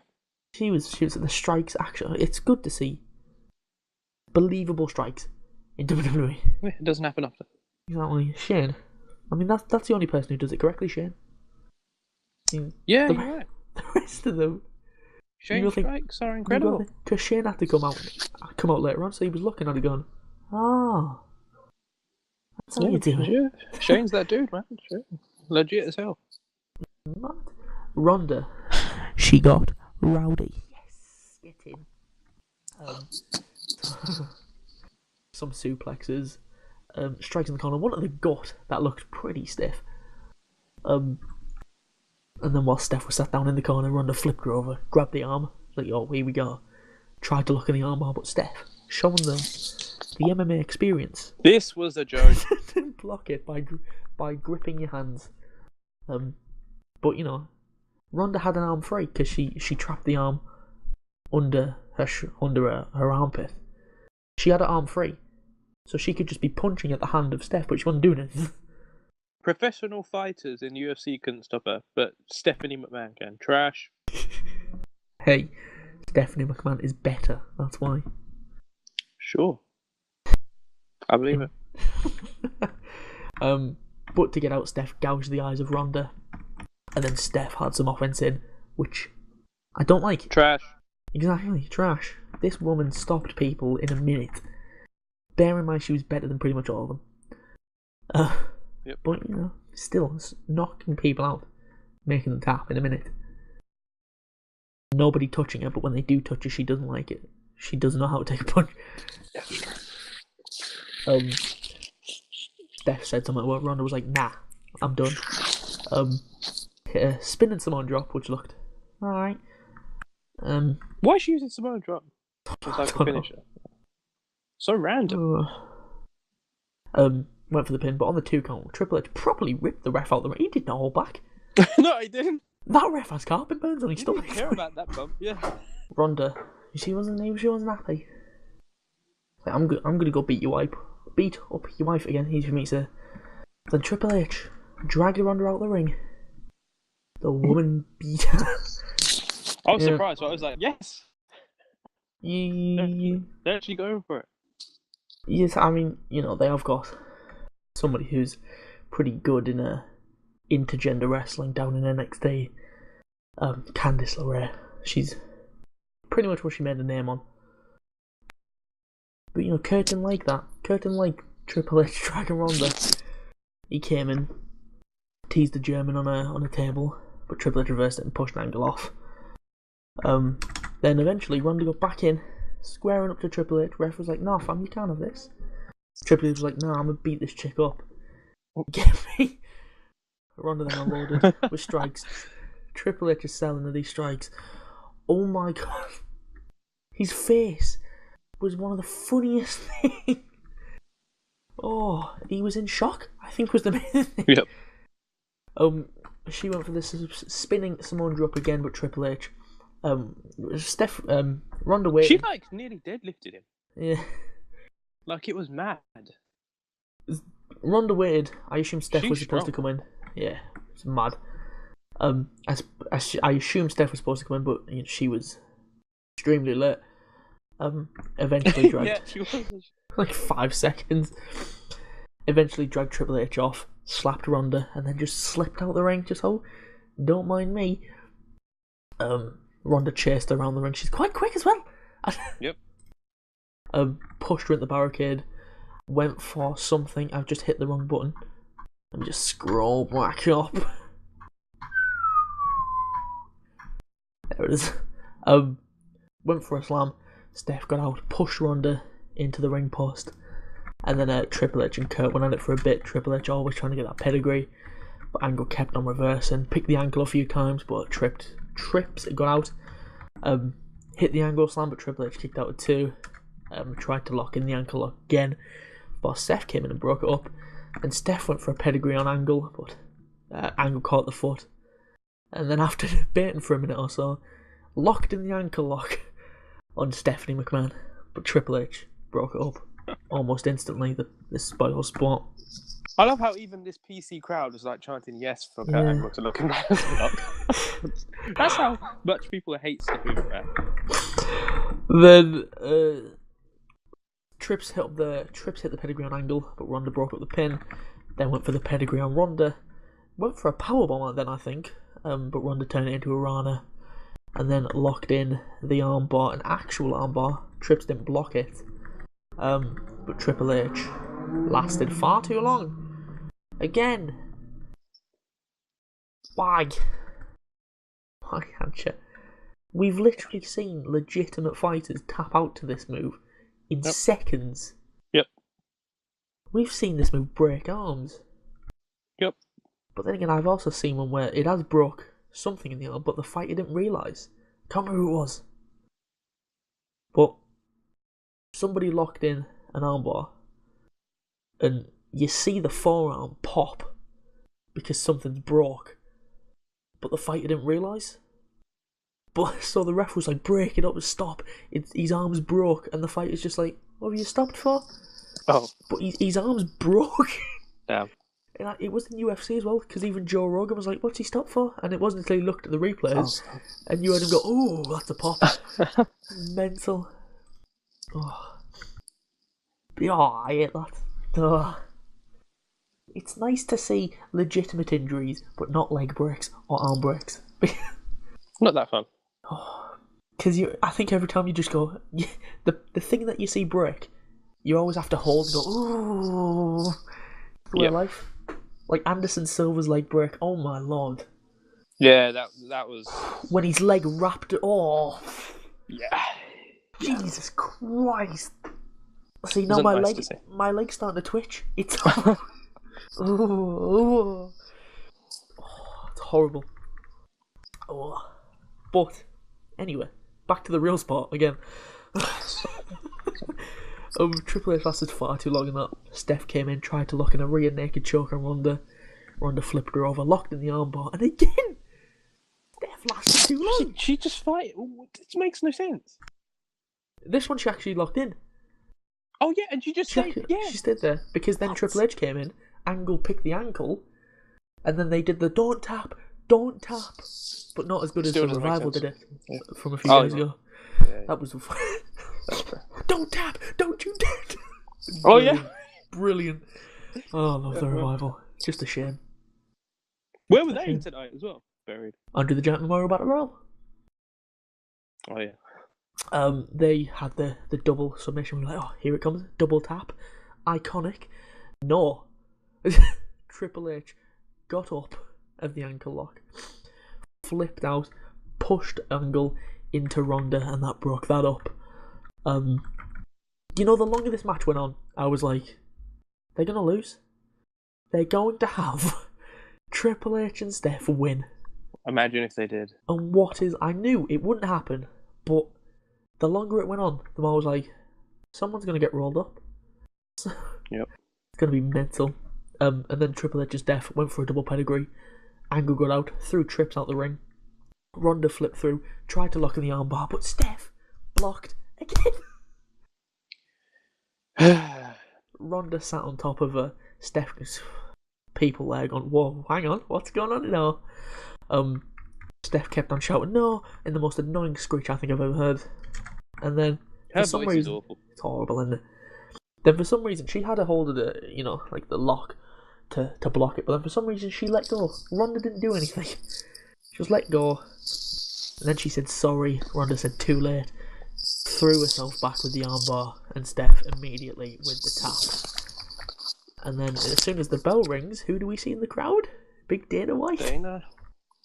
I knew he was going because he said in the UFC post conference. I don't know if you saw it. No. But I was asking him about the fights and that. He was someone asked him to WrestleMania tomorrow, and I thought it was a sarcastic joke to take a shot, and he was like, "Yeah," and I was like, "Why?" And then I remembered, "Oh yeah, Ronda," and he was like, "Yeah, I'm going to support Ronda." Someone asked him, "Are you going there to talk?" I didn't know Brock was on the card. He genuinely had no idea. Wow. Yeah. I thought when I was first like, he's in the main event. When I first saw him, I didn't think he was there for. I always thought that his main intention there was to see if Brock's still going. Yeah. But apparently, Brock still has a contract with UFC though. Won't he be suspended? Yeah. Because didn't he get flagged? I think for a year. Because isn't it that I don't know the rules, but I'm pretty sure I read that.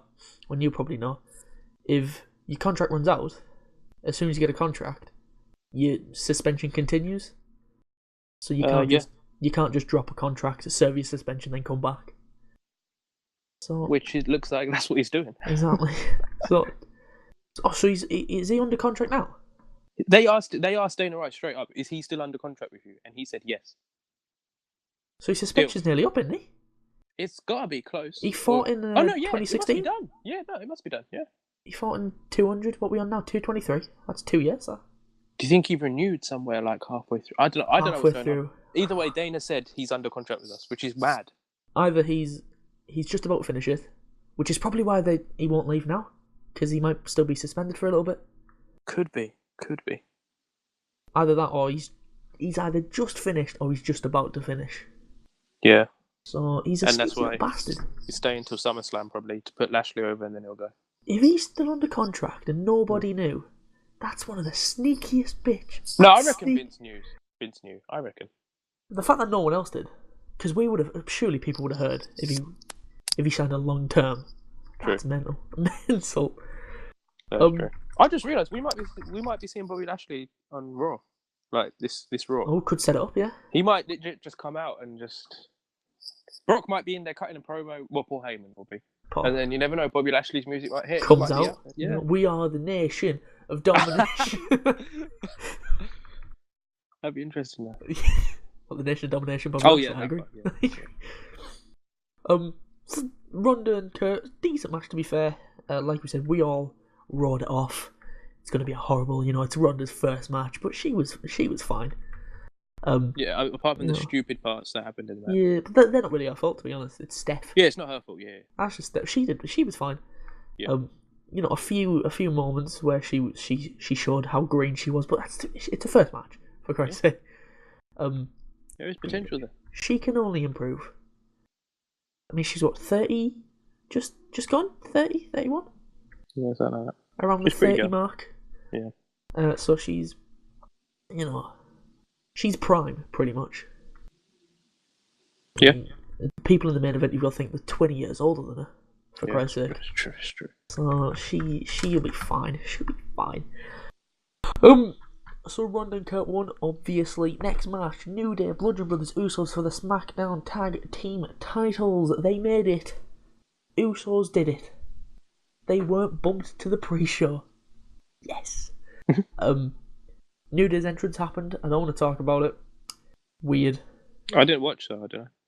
Basically, they brought some dwarves out, dressed as pancakes. Oh. And that's all I'm comfortable saying. Just gonna move on. Wow. Usos finally get their Mania main card moment, but they didn't come out last. So, swings and roundabouts. Match kicked off with the Usos attacking the Bludgeon Brothers, but Harper and Rowan quickly got the upper hand, just taking on both teams. And that was pretty much the match. Harper and Rowan just beating everyone up. Before Rowan hit Harper top rope powerbomb to Kofi, and that's all she wrote. It was pretty simple. So it was a squash, was it? Pretty much a squash. Like, there was a few moments where the Bludgeon Brothers looked in danger when one of the Usos hit a splash, but that's it. Yeah. There's really nothing there. It was just Bludgeon Brothers continuing to dominate. So, but they didn't pin Usos, so that's where they'll probably be like, yo, didn't pin us. Yeah, pretty much. So after that, John Cena came out after running to the back earlier on with his Naruto run. In his ring gear, ref in the ring, so we're all, it's going to happen. But then another ref ran down, whispered something to Cena. Cena did not look happy. Actually grabbed the ref, so there's a fine for you, Jonathan. Little bastard. Before starting to walk back up the ramp looking dejected, and the lights went off. We were all waiting for it. And we got it. The famous guitar strum of Elias came out. And the crowd, it was. The crowd at this point, because Elias is quite over, people like him, he's quite popular. Yeah. They didn't know whether to cheer him or boo. Yeah. They were just like, yeah, I know why you. Sure. He made Cena leave, played a little ditty. Cena came back in, literally the definition of 5 moves of doom. Yeah, you're right. Yep. Cena's music started to play, started to make his way up the ramp. Cena's such a bad actor. Bad acting and trying to sell like shock and emotion. Trying to sell disappointment. He can't do that. Yeah, because he's never really had to do it in his life. Oh yeah, true. In his career, he's never really had to do shock and sadness. Yeah, you're right. But it was so bad. But when he got to the top, lights went off. Came back up. In the ring, spotlight. Pretty much the ending shot of last year's Mania. Undertaker's gloves, hat, coat stacked in the ring. lightning strikes. I hate the lightning, you know. Oh, that fake looking. It's so cheap. Yeah. Just actually strike some lightning. Go for it. Well, yeah, why not? Actual lightning. Do it. Vince is so rich he can afford one of those. Lightning struck him, and lightning went off. Lights went off, came back up. They were gone. Magic. then when the lights came back up, and the clothes were gone, and Cena's face of he's trying. Bless him. He's it was more cringy than anything. Yeah. But then the light went down, and there's the gong, and he's out. He comes. Very slowly he came out. Very slowly. But, you know, although we both do have feelings about The Undertaker's retirement, I think we're both in the boat of he should have called it a couple of years ago. Yeah. You can't help but love it. I mean, it's The Undertaker. Should be Bray in that spot by now. Bray? Torch should have been passed. Yep. I just love him. I love Undertaker. Better than Shawn? Yeah. Question mark, that's what I'm asking. Yeah. Yeah. Oh, you're saying it? Yeah. I think Shawn's my personal favourite, but when it comes to just consistency, just being there, one of the best characters, gimmicks, Undertaker's above him. And I would say legacy Undertaker's above. Legacy, yeah. Yeah, I wouldn't say consistency, because Undertaker didn't have like good matches until like the end of his career, let's be honest. Undertaker, in terms of, he was pretty trash early on. I shift the Undertaker, isn't he? Pretty much, Undertaker after American Badass is when he peaked. Yeah, he did have some really good moments in the American Badass. Like the theme song. Oh. Yeah, don't forget that feud he had with Brock, which was really good. You've done it now. You've gone and made a big mistake. I can't laugh. Oh, what a banger! We all needed him to come out as American Badass, and then newly crowned Hall of Famer Kid Rock to play his theme song. How has he got in the Hall of Fame? They'll let anyone in these days, you know. They do. Let's be honest. We're gonna get in sooner or later. Yeah, probably. Yeah, just waiting on the invite. Yeah, we're just waiting. Come on, Vince, we'll win. We'll get the Warrior Award.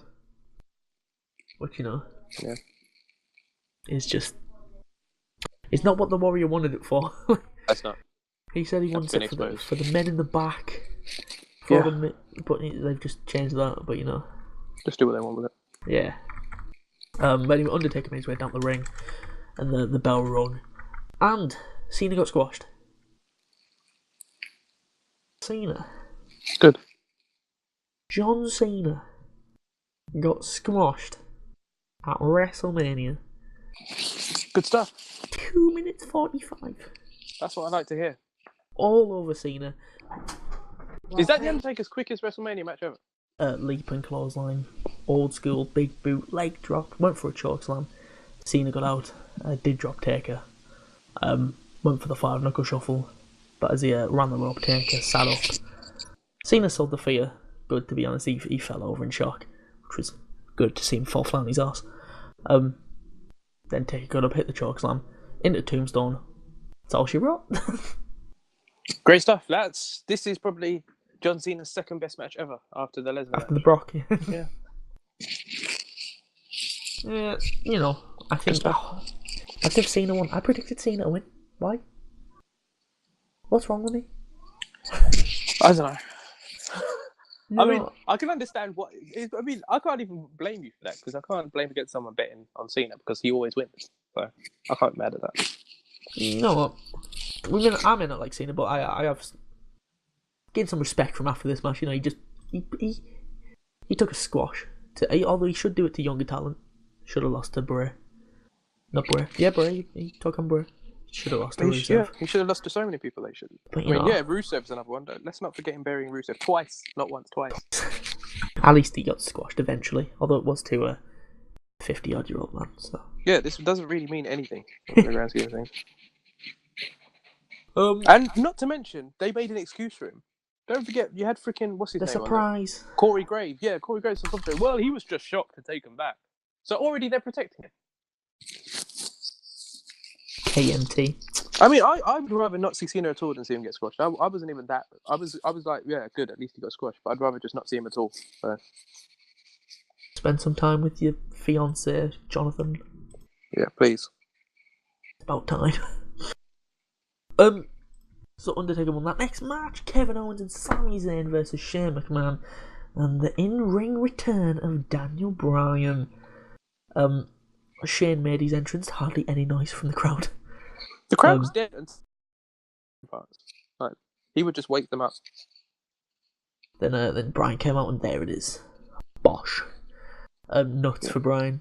But then, was it the best reaction of the night? It was either him or Undertaker. Because Undertaker got a reaction as well. Actually, Rousey got a pretty good reaction. Yeah. Yeah, I'd say those two. I'd say Taker's was just about louder from what I can remember. Yeah, it was good, yeah.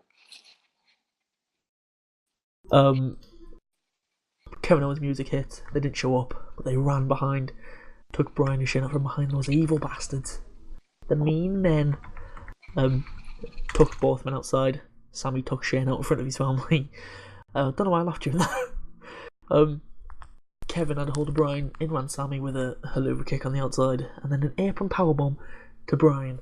Can we just stop with those to Bryan, please? Just call it a day. They really don't care about this match, do they? Don't do these anymore. Just please stop. That's it. That's all. So they called for the doctors, and the match started as a 2-on-1. Shane was selling that gut in the opening of the match because of the whole div, whatever it's called. I don't know how to say it. The thing that Brock had. Diverticulitis. Yeah. That's the one. Dr. Hancha in the house. I'm not sure whether he actually had it.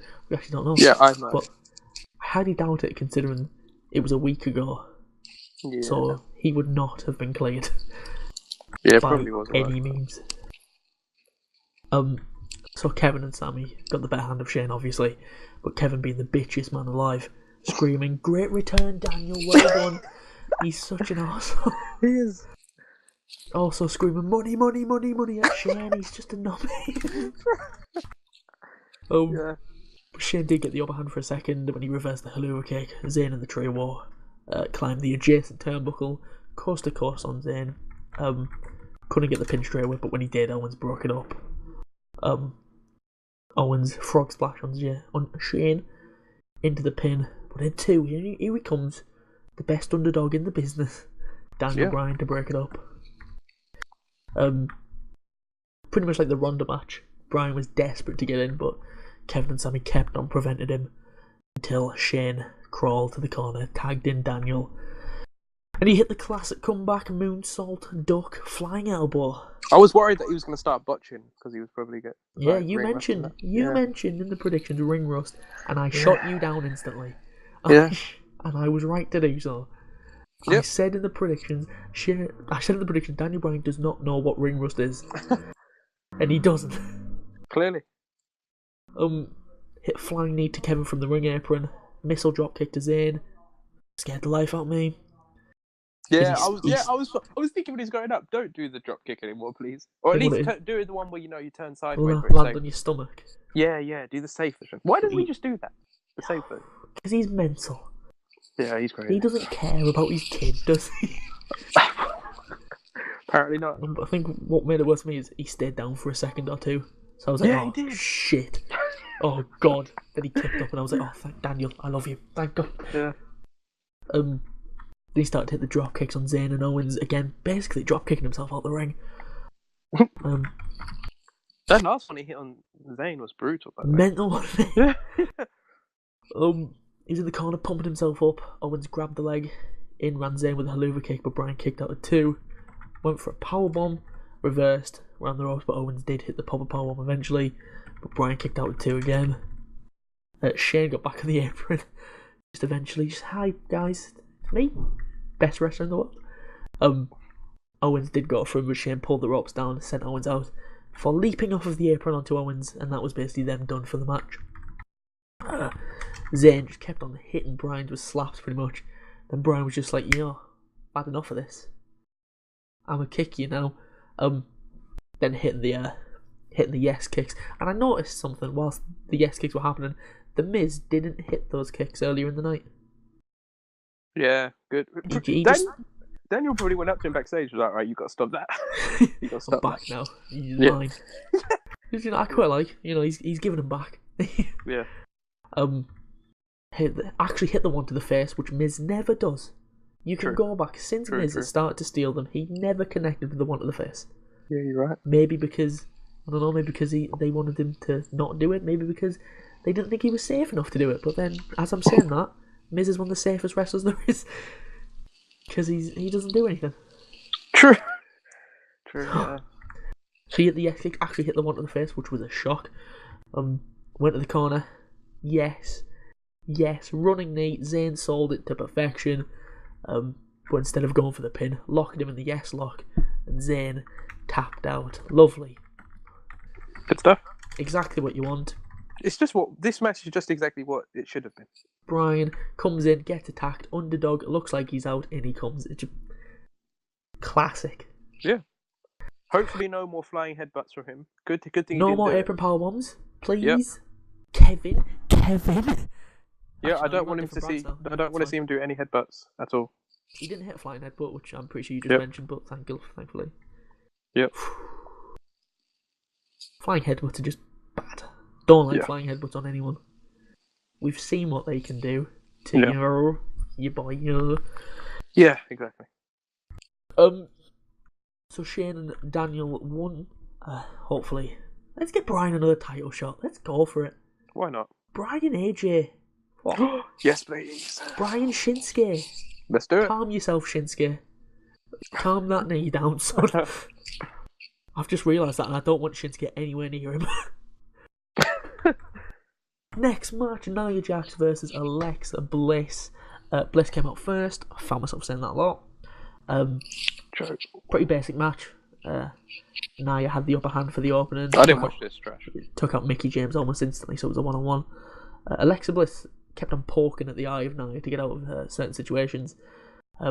She did that about 3 or 4 times.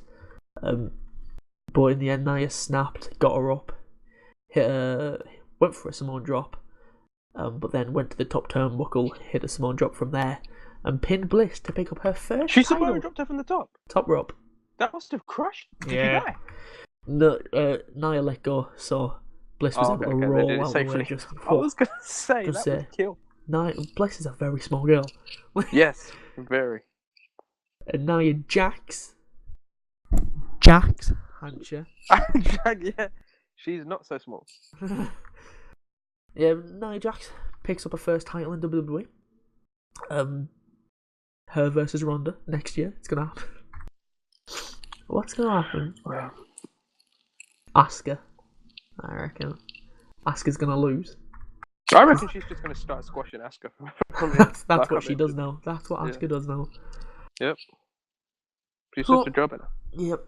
Nia won. Move on to the next match. Had potential to be match of the night. Nakamura Shinsuke versus AJ Styles. I was legit upset when I saw this was next. I was like, so they really aren't making it the main event. Roman's gonna win in another main event. Yeah, that was my thoughts as well. Didn't really make notes on this match because I enjoyed it. Yeah. Sit back. Let's just do it. But some people were really shitting on this match, claiming that it was really bad, albeit it wasn't their New Japan match, and it was never going to be. Yeah. That match, we're probably never going to see anything like that in WWE.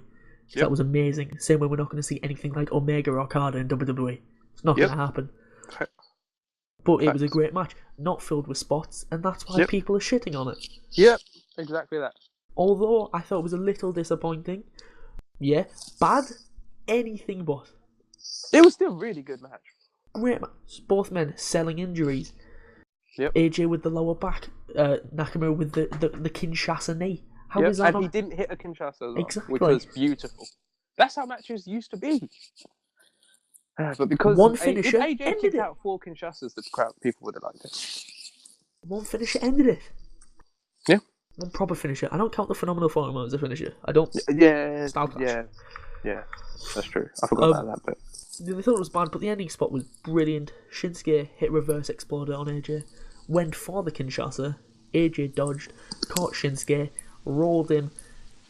Styles clash. I'm still not sure how he did that. That was one of the sickest counters I've seriously seen. That was still not sure how he did it. And went into the pin, and AJ Styles won. I was surprised. I thought this was Shinsuke's moment.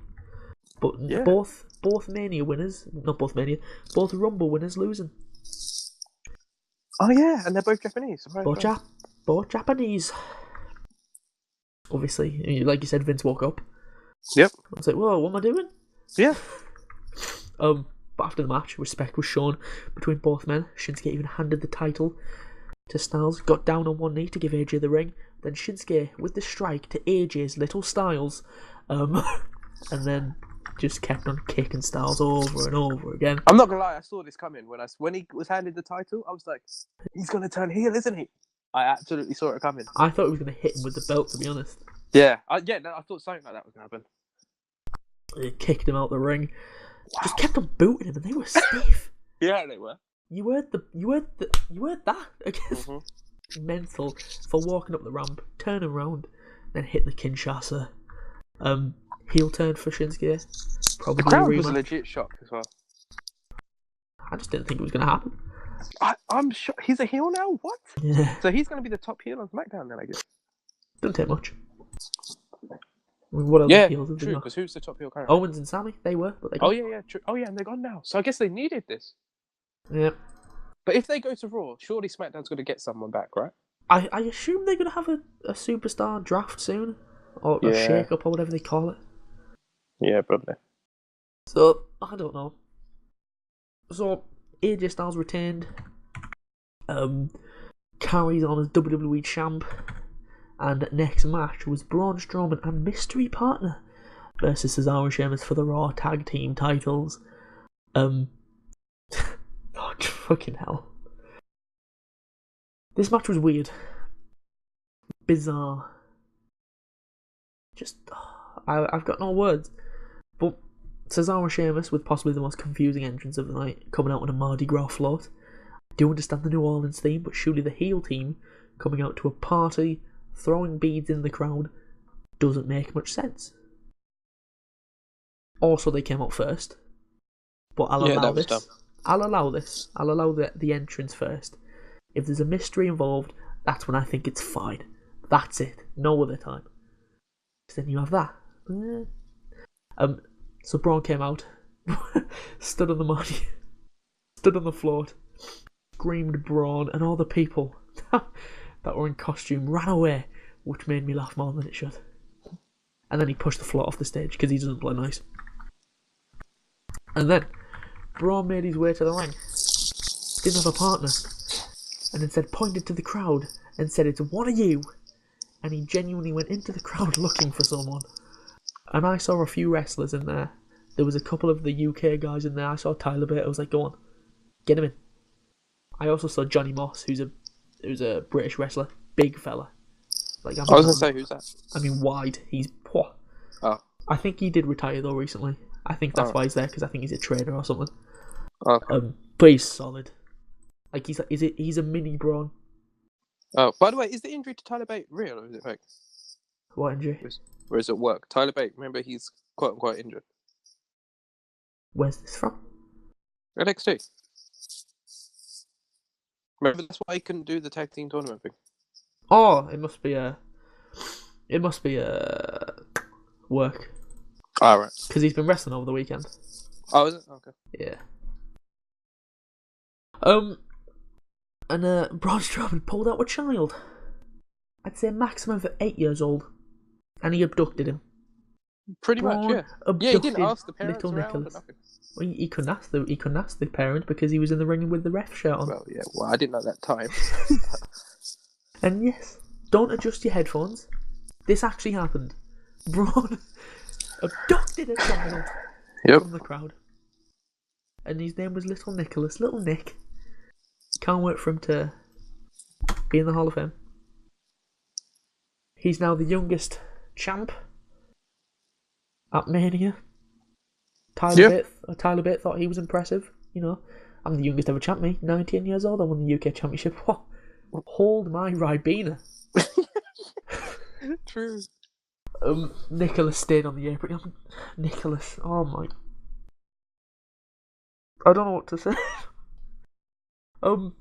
He stayed on the apron for all the match, whilst the bar worked on Braun. Apart from when Braun tagged him in. His hands were legit shaking the whole time, by the way. Then he got in the ring. He was like, "Come on, I'm ready." Then Cesaro scared him off. The bully. Be a star, Cesaro, not a bully. But then Braun tagged back in, hit the running power slam, and pinned him. So winners and new Raw Tag Team Champs, Braun Strowman and Nicholas. I don't know what happened. Weirdest match of the night goes to this one. Like, I get that they had to win because they brought the kid involved, but think about this: Braun just buried two really talented guys by himself. It wasn't by himself. He had help. Best wrestler in the world, Nicholas. Okay, yeah, sure. This match was bizarre, and it's one of the many reasons why I love Braun. Who else could get away with that? No one. And even when he was talking to Nicholas, he was happy, and then he turned around and went into Braun mode, and it was just, I love him. He's a living meme right now. Hancha. Yeah. For future Universal Champ there. Or at least he should be. What, Nicholas? Braun, you dope. Oh. You fucking donut. Well, I doubt the Universal title's going to be around when himself. doubt the Universal title's going to be around when Nicholas is in his prime. It's like, what, another 15 years? No. Plus you thought he was a girl. Human genders. I did. I genuinely did. Yeah, hopefully AOP debut tonight. Fingers crossed. And take those belts away instantly. Beat the shit out of Nicholas as well, because they don't give a fuck. What? Just grab him. Do you remember a few years ago when I had a beef with Goldberg's kid? Oh yeah, you hated that guy. I didn't hate him. I just found he was weird when he got in the ring and took his shirt off. Yeah. He took his shirt off, and that confused me. So I'm going to do the same with Nicholas. AOP are going to beat him the fuck up. Well, hold up. He didn't take his shirt off, right? So, yes, he did. Who, Nicholas? Oh, yeah. Goldberg's. Oh, I thought he was going to say. No, Nicholas. No, yeah. Goldberg's kid got out. Fucking shuffled in there. Mental. Yeah. Oh. Anyway, Braun Strowman won. AOP debut tonight. Hopefully, fingers crossed. Would be nice. Main event time. Roman Reigns versus Brock Lesnar for the Universal title in the worst crowd reaction. I don't know what the words I'm looking for, but you know what I'm trying to say. Yeah. Crowd received match? I think that'd be the word. Worst received match? That would be the one. Worst received match from the live crowd. That's the one. Thank you very much, Hancha. See, that uni degree didn't come off. Well, the uni degree came in handy for something. Since... Well, it's not the worst received ever, but... Since Lesnar Goldberg from WrestleMania 20. Because they hit both of them. Yeah. I'm just trying to think if there's anything else. I mean, Miz Cena was quite good because The Rock was involved. That's when the crowd really popped up. Yeah, even though that match was absolute trash. Just a sell for Cena Rock, that one. Yeah. The Triple H Orton one was just silence, so that was different because it was just no one said. No one cared, but crowd didn't react. This was just boo from the get go. Yeah. And I honestly can't think of anything since. Yo, when Lesnar won, go back. There was a legit loud big pop one there. Big pop. Because people were like, "Oh, yeah, he actually won." So the crowd got muted during Roman's entrance. You could just tell. You could tell. Yeah, I'm glad so you obvious. noticed it as well. It was like boo. Yeah, it just fades. Main events go. This worst received. I will put out there since Lesnar Goldberg from Mania 20, because that match, even that match had Stone Cold as guest referee, and he couldn't save it. Yeah. The crowd were awful in this match, and I don't mean that in a bad way. They just boo from the get go. Yeah. CM Punk chant. Yep.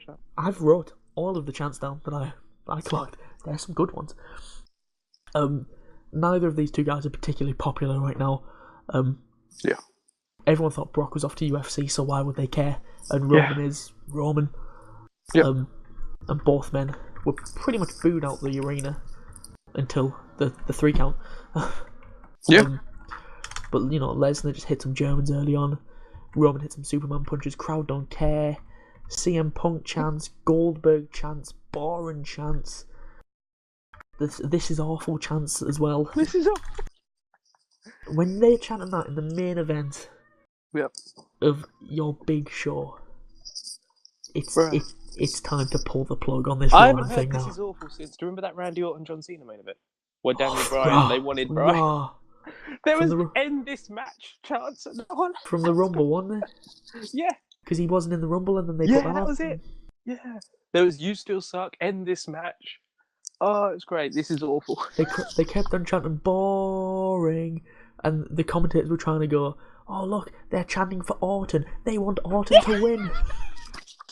Yeah, that was bad. Fucking mental. Oh my god. So this match was just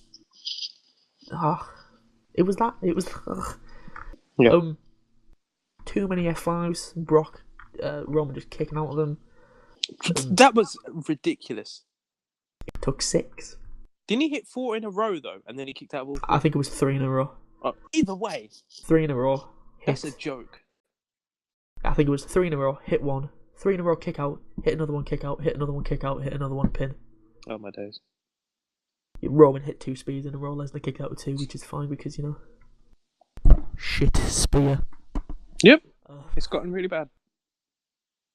Brock hit some F5. That was the 3 that we were talking about. Roman kicked out with 2, which caused Brock to scream. I assume you caught it because it was right there. Scream, "What the fuck!" at the top of his voice. Yeah. And they did mute the audio. Yeah. But if you want to hide it, maybe don't have the camera on his face. Because any person with eyes read what he was saying. Yep. And Brock's the kind of guy that doesn't care. He'll just say it. He screamed it. Yeah.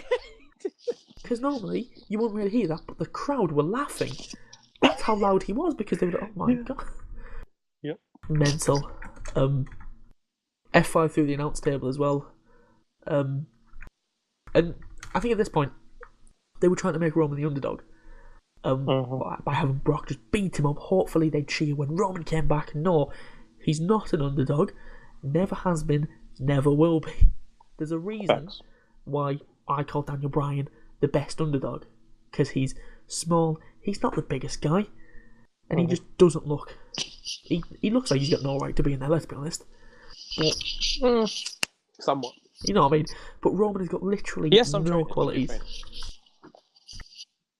Roman has got literally no qualities of that. He's big. He's quite muscular. Like, he's not an underdog. Exactly. It's like when they try and make Cena the underdog. Yeah. How can a man who's won 16 world titles be an underdog? Very true. It's just not going to happen. It's like who's a decorated UFC fighter that never loses? Well, that never loses. Yeah. John Jones. John Jones, yeah. He does lose, but he only loses in the courtroom. Yep. You know what I mean? It's like somebody who was on a massive... It's like Khabib losing to, like, CM Punk. Wow. Extreme example, yeah. It's just not going to happen. Yeah, that's true. But anyway, Brock busted Roman open the hard way, I think. Not sure. It was probably hard. I was glad to see that come back. Those elbows that destroyed... Just killed Orton. Randy Orton, yeah. It forced the match off with Orton, but not Roman. He's hard as fuck. Oh yeah, no, Roman's too tough for that. Solid. That busted him open. Who cares? Roman hit 2 spears. Brock kicked out. Ran the ropes for another one. Caught him into the 6th F5, and to everyone's shock... I thought he was kicking out. I did as well. The ref counted the 3 to the biggest pop of the match. The only time the crowd were actually happy. So that was the main event of Mania. The crowd didn't care. Yeah. Although we all thought it was spoiled by Dana White. Turned out Brock's dead. Shinsuke AJ should have been last still. Yep. Because imagine the shock of that heel turn as well. Because the moment, it would have been even bigger. But I guess this match, they had Roman in it, and there was blood, so I guess they wanted to keep it there. So Roman is now what? Like, he's been in 4 Mania main events in a row now? Yep. 1, 2, lost 2. What was the other one he lost? Brock again. Yeah, the Brock one. Brock with the Rollins cash. Yeah. Beat. He's had one with Undertaker. What was the other one? Beat Undertaker and Trips. Oh my god. Oh, I forgot about that. Remember Trips from 2 years ago? That was awful, wasn't it? Actually, don't forget how received that one was as well. That one got with it. You know what? I'd put that one above this one. I'd put that one for worse received than this. Because that one was... Yeah. No matter what, nobody wanted... Because we all knew that Roman was going to win. Yep. We all thought Roman was going to win this one, but who cares? Yeah. Well, it looks... I reckon he would have if Bobby Lashley hadn't signed. Because if Bobby Lashley, and he might show up tonight, then that might be the only reason that they didn't do it. Because otherwise, who were they going to have beaten? If no one. They might be like, oh, well, we value Bobby Lashley a bit more. I hope so. Which they should. I hope that happens. Lashley was always... he shows up tonight. Lashley was underutilised. Oh, very much so. And then, and then he went to TNA, and I doubt you really saw him in TNA, but he was a beast. I saw a little bit, because I was a big fan of him. So he was doing in TNA what he should have been doing in WWE. Yeah, I saw his matches with Kurt Angle. Yeah, they were great. Yeah, he's a beast. He wants to fight Brock Lesnar in the Octagon, by the way. I was going to say, doesn't he want to go back to MMA? Yeah, he does. I think he's still... While he was in TNA, he was still doing fights on the side, but they let him do it. I think he was. So, he wants to fight Brock Lesnar in the actual Octagon. Like I said, he wants it. So that's what they should do. Cool. Put the Universal title on the line in the Octagon. Do it. If he's the one that beats Brock, I'm more than happy with that. So am I. He would be the first black... Oh, no, it's Universal title. Universal. Yeah, damn it. I'm going to say first black main champ. Yeah. But then that's Booker T. No? Booker T never won it. Booker T didn't get it in WWE, did he? Nope. He only got it in WCW? No, in WWE. Yeah, he got in... Yeah, not in WWE. Has there not been a black main event? Don't tell me Rock. I know Triple H likes to push that. No, you didn't know that. Well, Rock's half black, but no, there isn't. I thought there was I thought somebody held the world heavyweight. I thought it was Booker, to be honest, but I've just clicked on. The world heavyweight, yeah, they've held the world heavyweight one, main one. You know when it was just the heavyweight title. Yeah. The secondary belt. Yeah, you've had even Lashley held. Oh no, he didn't. Lashley had the ECW. Yeah, that's right. Yeah, yeah, you're right. He didn't have that one. Yeah. Wow. So, Hancha, we're done. Oh. Yeah. So, good, because I'm actually starving. 2 questions. 1, match of the night for Mania. Pick one now. Do it. Oh, damn it. What? We go over the card again. Part of me wants to say Roman and Brock just for the ending. Just for the band. I'll do that. I'm still going to go Shinsuke and AJ. Shinsuke, AJ. I'd agree with that. Yeah, I mean the IC belt one was pretty good actually. IC belt. You want to know what one match that I'd put near the top? Ronda's. Yeah. It was kind of run by Steph. I can't do it because of the problems with it. But yeah. But it was good though. Yeah. Good match. I'm excited to see where she goes, to be honest. And silly question, this one, and I feel like you know where I'm going. Which did you prefer, Mania or Takeover? Instantly. Takeover. There we go. Silly question. By a country mile. Silly question. Takeover was solid top to bottom. Yeah. Well, this show was more of a relief than it was good. Like the main event was a relief. Still not happy about Asuka and Charlotte, even though the match was good. Yeah, I'm still not happy about that ending. If you had told me before the event that, well, if you let Asuka lose, we'll Roman, I would have been like, okay, fine, I'll take that. And Cena get squashed, then yeah, alright, bye. So, Hancha, before we go, there's one more thing to do. The results in it. 2-1 predictions. Let's go. I have no idea for this one. You are the I feel like I was hit and miss. going in. It was. The other champ going in. We'll kick it off. NXT Ireland. The ladder match. Adam Cole won. Neither was Adam Cole. Shayna Baszler versus Ember Moon. We both had Shayna 1-1. The NXT Tag Team title match. We both had Undisputed Era pinning Roderick Strong and Pete Dunne. So we both got 2, so it was 3 all there. Aleister Black versus Andrade Almas. We both had Aleister. It was 4 all. Ciampa versus Gargano. I had Ciampa, you had Gargano. You took the lead 5-4 going into Mania. Andre the Giant. We did the all winner and runner-up. I had Andrade Almas to win. Wasn't even in the match. And Mojo to come second. You had Ziggler to win and Corbin to come second. And Matt Hardy won and Corbin came second. He did. I didn't even think of that. Yeah. So it was 6-4 to you. Cedric versus Mustafa. We both had Cedric, so it was 7-5 again. Sasha, Women's Battle Royal. I had Sasha to win, Bayley to come second. You had Bayley to win, Sasha to come second. Naomi win, Bayley came second. It was 7-6 to you. Rollins versus Balor. We both had Balor pinning The Miz. Seth Rollins won, pinning The Miz. So a point each, 8-7 to you there. Asuka versus Charlotte. We both had Asuka. With a Carmella cash-in. None. So it was 8-7 still. And the US title match. I had Rusev to pin Jinder. You had Jinder to pin Rusev. Jinder pinned Rusev.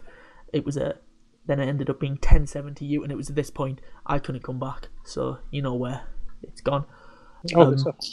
Triple H and Steph versus Kurt and Ronda. We both had Ronda. 11-8 to you. New Day, Bludgeon Brothers, Usos. You had Usos pinning New Day. I had Bludgeon Brothers pinning New Day. It was a Bludgeon Brothers pinning the New Day. So it was I got 2 points. You got 1. So it was 12-10 to you. Cena Taker, you had Taker, I had Cena. 13-10 to you. Owens and Sammy versus Shane and Bryan, we both had Bryan. 14-11. Nia Jax versus Alexa Bliss, we both had Nia. 15-12, very high scoring. Nakamura versus Styles, we both had Nakamura, still 15-12. Strowman and Blank versus Cesaro and Sheamus, we both had Wyatt to be the mystery partner. We both had Braun and Cole to win, and Braun and Cole did win. But it was Little Nicholas. Fuck's sake. So we both got 1 point, 16-3 to you. And Roman versus Brock. We both had Roman with the rest of the fucking world. But Brock won. So the final scores ended up being 16 to you, 13 to me. And Hancha, unfortunately, the reign goes on. Fortunate. I don't mind. I put it on there for a reason. It will never end. Triple H, what the fuck are you doing? I mean... I'll still be holding it this time next year, no doubt. Yeah. Not if I come and stab you. Not if the recent crime wave in London gets to you. Trust me. Whoa! What are you implying? I'm saying the boys are coming. Basically saying Danny Boy's after me, yeah? Guys, boy, Danny B. White. So that was done. Next show is about a month. Because it's Backlash. Backlash? Yep. It's actually called Backlash? Yeah. What? Why it didn't used to be called Backlash. They changed it back to Backlash, or was it? It was Backlash last year. Oh, was it? Oh, I can't remember. Yeah. It's a Raw and SmackDown pay-per-view, you know? Oh, interesting. I think. 2018, I think it's both. Yep. Both Raw and SmackDown on the 6th of May. So, about a month. Just under a month. So, that's us done. We've done it. The biggest show of the year is now done. Feels good. Nice. Don't know how long this is going to be. Nice. Don't expect it in 720p. You'll be lucky if you get 480. Not going to lie. So Hancha, take us out with some wise words, and it best be the best wise words of your life.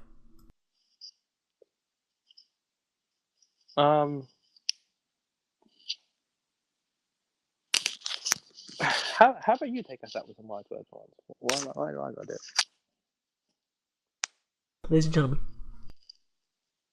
if you're ever at WrestleMania and Braun Strowman comes up to you, oh god, and you're an 8-year-old boy, always make sure to get your parents' permission to go in the ring. Because little Nicholas, he didn't. Little Nicholas got on the ring without his parents' permission. True. Now, luckily, Nicholas is white, so his parents aren't going to do anything. Oh, true. But if you can imagine, Facts. and Facts. Hancha will back me up on this. Yep. If he was 100%. a black child or, a person of colour, his parents would have beat the shit out of him. Yep. And they would have tried to beat Braun as well. After he went missing. Yeah. They would have went, excuse the accent, what are you doing? You stupid boy. Whoa. Pretty much. Don't do that. Stay safe. Don't try this out. They were actually some pretty wise words, I'm not gonna lie. Exactly, that's how you do it, Hancha. Yeah. You were let down. Now take us out with some proper wise words. What do you mean? That was fine. That was good enough. How about this? Get a laptop charger. Oh, wow. I actually do need to sort that out. There's some wise words for you. So we'll see you in about a month. Hopefully Authors of Pain debut tonight, boys. We will see you next time. Maybe Bobby Lashley too. Bobby Lashley. What was his theme song? I can't remember. It's been so long. I can't remember. We will see you next time. Goodbye. Peace. Velveteen Dream. No.